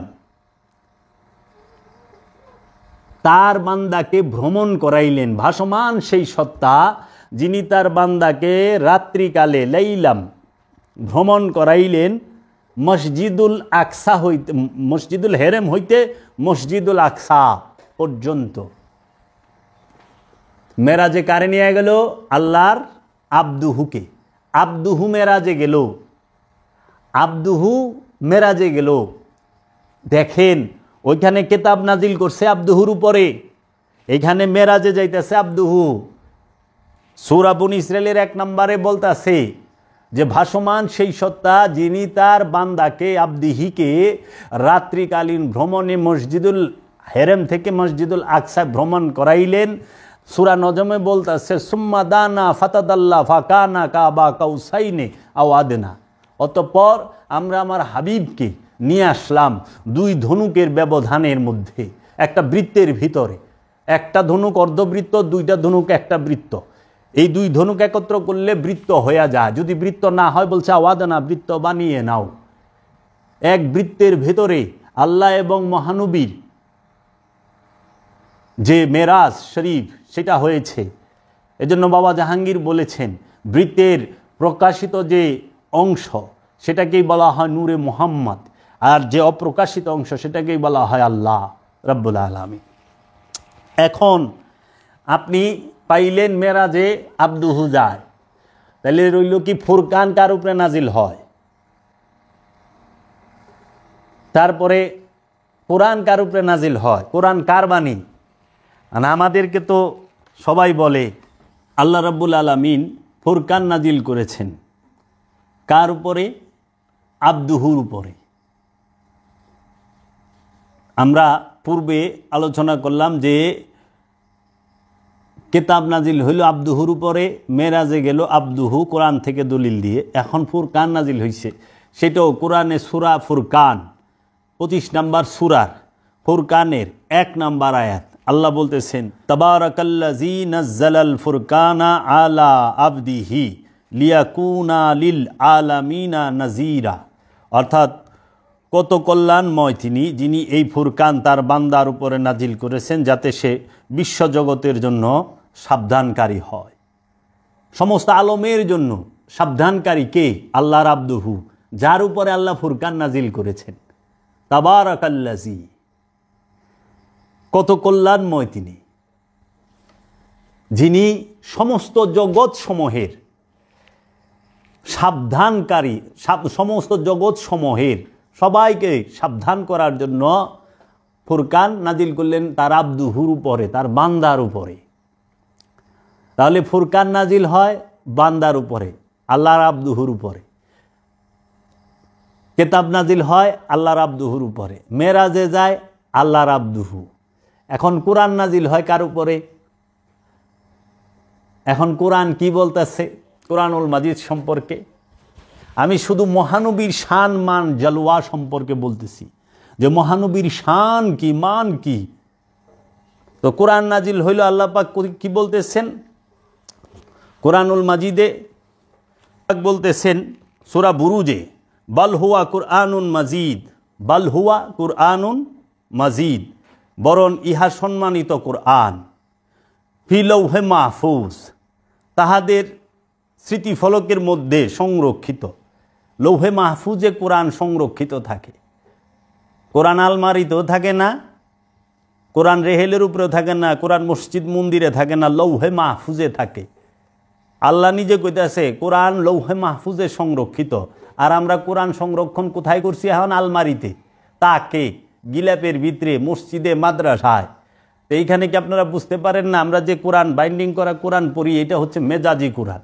এই মেজাজি কোরআন সেইটা আমরা সংরক্ষণ করে রাখি আলমারিতে, বাক্সে, তাকে, রেহেলে, গিলাপের মধ্যে, মসজিদে, মাদ্রাসায়, ঘরে এবং আমাদের যে উঁচু স্থান সেইখানে। আর নুরি কোরআন যেটা হাকিকি কোরআন, সেই কোরআন সংরক্ষিত থাকে লৌহে মাহফুজে। লৌহে মাহফুজে কোরআন সবসময় সংরক্ষিত এবং এই কোরআনের হেফাজতকারী আল্লাহ নিজে। আল্লাহ কোরআনেই বলে দিছে। আবার এইখানে আল্লাহ বলতেছেন ওয়া ইন্নাহু লা তানজিলু রব্বিল আলামিন, এবং নিশ্চয়ই ইহা অবশ্যই নাজিল করা হয়েছে জগৎসমূহের রব থেকে। কোরআন কে নাজিল করে? আল্লাহ না, কোরআন নাজিল করে রবে। আল্লাহর রব এক না, গুণে পার্থক্য, সিফাত আর জাত, এখানে অনেক বড় রহস্য। এটি ওলিয়ে কামেল ছাড়া, মুরাকাবা মুশাহেদা ছাড়া, দাইমি জালাত ছাড়া বোঝার কোনো উপায় নাই। কাগজ কালির হরফের যে কোরআন, মেজাজি যে কোরআন, সেই কোরআন মুখস্থ করা যায়, কিন্তু নুরি কোরআন সেটা হইল হৃদয়ে, সিনায়, কলবে ধারণ করতে হয়, লৌহে মাহফুজে থাকে। এই কোরআনকে শিখতে হয়, ধারণ করতে হয় নূরি কোরআনকে। এর জন্য কোরআন বলছে লা ইয়ামাসসাহু ইল্লাল মুতাহহারুন, কেউ স্পর্শ করতে পারে না পবিত্র ব্যতীত, পবিত্র ছাড়া এই কোরআনকে কেউ স্পর্শ করতে পারবে না। নাজ্জালা বিহি রুহুল আমিন, নাজিল করা হয়েছে ইহার সঙ্গে বিশ্বস্ত রূহ। নাজ্জালা হু বিহি রুহুল আমিন, নাজ্জালা বিহি রুহুল আমিন, নাজ্জালা বিহি রুহুল আমিন, নাজিল করা হয়েছে ইহার সঙ্গে বিশ্বস্ত রূহ। আলা কালবিকা লিতাকুনা মিনাল মুনজিরিন, আপনার কলবের উপর যেন আপনি হন সাবধানকারীদের হইতে। দেখেন, তারপর আল্লাহ বলতেছে ইন্না আনজালনা কুরআন আরাবিয়া লাআল্লাকুম তাআকিলুন, অর্থাৎ এই কুরআন আমরা আরবি ভাষায় নাজিল করেছি যাতে তোমরা সহজে বুঝতে পারো। আল্লাহ এই কোরআন আরবি ভাষায় নাজিল করছে। কোরআনের ভাষাটা হচ্ছে আরবি, কোরআন আরবি না, কোরআন হচ্ছে নূর, কোরআনের ভাষা হইল আরবি। এই কোরআনকে আমি আরবি ভাষায় নাজিল করেছি। কোরআনকে মহানবী নিজে মুহাম্মদ সাল্লাল্লাহু আলাইহি ওয়াসাল্লাম নিজেই কোরআন। এই জন্য আল্লাহ বলছে এই কোরআনকে আমি আরবি ভাষায় নাজিল করেছি। মহানবী আরবে আসছেন, আগমন করছেন, আরবি ভাষায় বলছেন। এই আরবি ভাষায় আল্লাহ তার কোরআনকে নাজিল করেছেন, কোরআনই মুহাম্মদ সাল্লাল্লাহু আলাইহি ওয়াসাল্লাম। আবার এই কোরআন সম্পর্কেই বলা হচ্ছে কোরআন আরবি ভাষায় নাজিল করছে আল্লাহ রাব্বুল আলামিন। আর এই কোরআন হচ্ছে রসুলের বাণী। কার বাণী? কোরআন সম্মানিত রসুলের বাণী। কোরআন বলতেছে আর মোল্লারা বানায় দিছে আল্লাহর বাণী। আবার রসুল আর আল্লাহ যে এক, এইটা আবার মোল্লারা মানে না, আল্লাহর রসুলের আলাদা করে। তা আল্লাহ সূরা নিসায় বলতেছে ওয়া ইউরিদুনা ইউফারিকু বাইনাল্লাহি ওয়া রাসূলি উলাইকা হুমুল কাফিরুনা হাক্কা, যারা আল্লাহ এবং আল্লাহ রসুলের মধ্যে ভাগ করে, তফাত করে, মনে মনে আলাদা করে, মনে মনে ইচ্ছা করে যে আল্লাহ আলাদা রসুল আলাদা, তারাই 100% কাফের। সূরা নিসার 150, 51, 52 নম্বর আয়াতে। এবং আল্লাহ কইতেছে এই কোরআন হচ্ছে সম্মানিত রসুলের বাণী। ইন্নাহু লা কাউলু রাসূলিন করিম, ইন্নাহু লা কাউলু রাসূলির করিম, নিশ্চয়ই এই কোরআন এক সম্মানিত রসুলের বাণী। 69 নম্বর সূরা হাক্কার 40 নম্বর আয়াত। ইন্নাহু লা কাউলু রাসূলিন করিম, নিশ্চয়ই এই কোরআন এক সম্মানিত রসুলের বাণী। তাহলে আল্লাহ কয় রসুলের বাণী, মোল্লায় কয় আল্লাহর বাণী। আবার আল্লাহ কইতেছে আমি আর আমার রসুল আলাদা না, মোল্লায় এনে মানতে চায় না। আল্লাহর রসুলের দোস্তি দেখা, বন্ধুত্ব দেখা, একত্ব দেখা, মহব্বত দেখা মোল্লা পুইরা মইরা যায় ওহাবি সালাফির জাতেরা, এই নমরুদের বংশ, এই ফেরাউনের বংশরা। এরাই বলে রবিউল আউয়াল ঈদে মিলাদুন্নবী দলিল কই? আরে রহমাতাল্লিল না আলামিন না আইলে তুই ঈদ পাইতি কই, তুই নামাজ পাইতি কই, তুই রোজা পাইতি কই, হজ পাইতি কই, মসজিদ পাইতি কই, মাদ্রাসা পাইতি কই, কোরআন কই পাইতি, হাদিস কই পাইতি, তুই মোল্লা কেমনে হইতি? তুই তো ইহুদি নাসারাই থেকে যাইতি, তুই নমরুদ ফেরাউনের গোষ্ঠী থেকে যাইতি।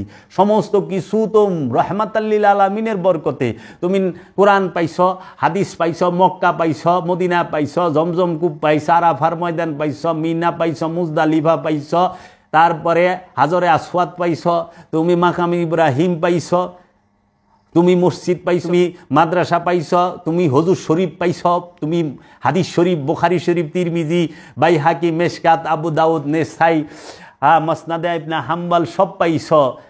কার জন্য? রসুল না আইলে এটি কই পাইতা? নবী না আসলে এটি কই পাইতা? তুমি আল্লাহ এক এটা জানছ রসুলের কাছ থেকে।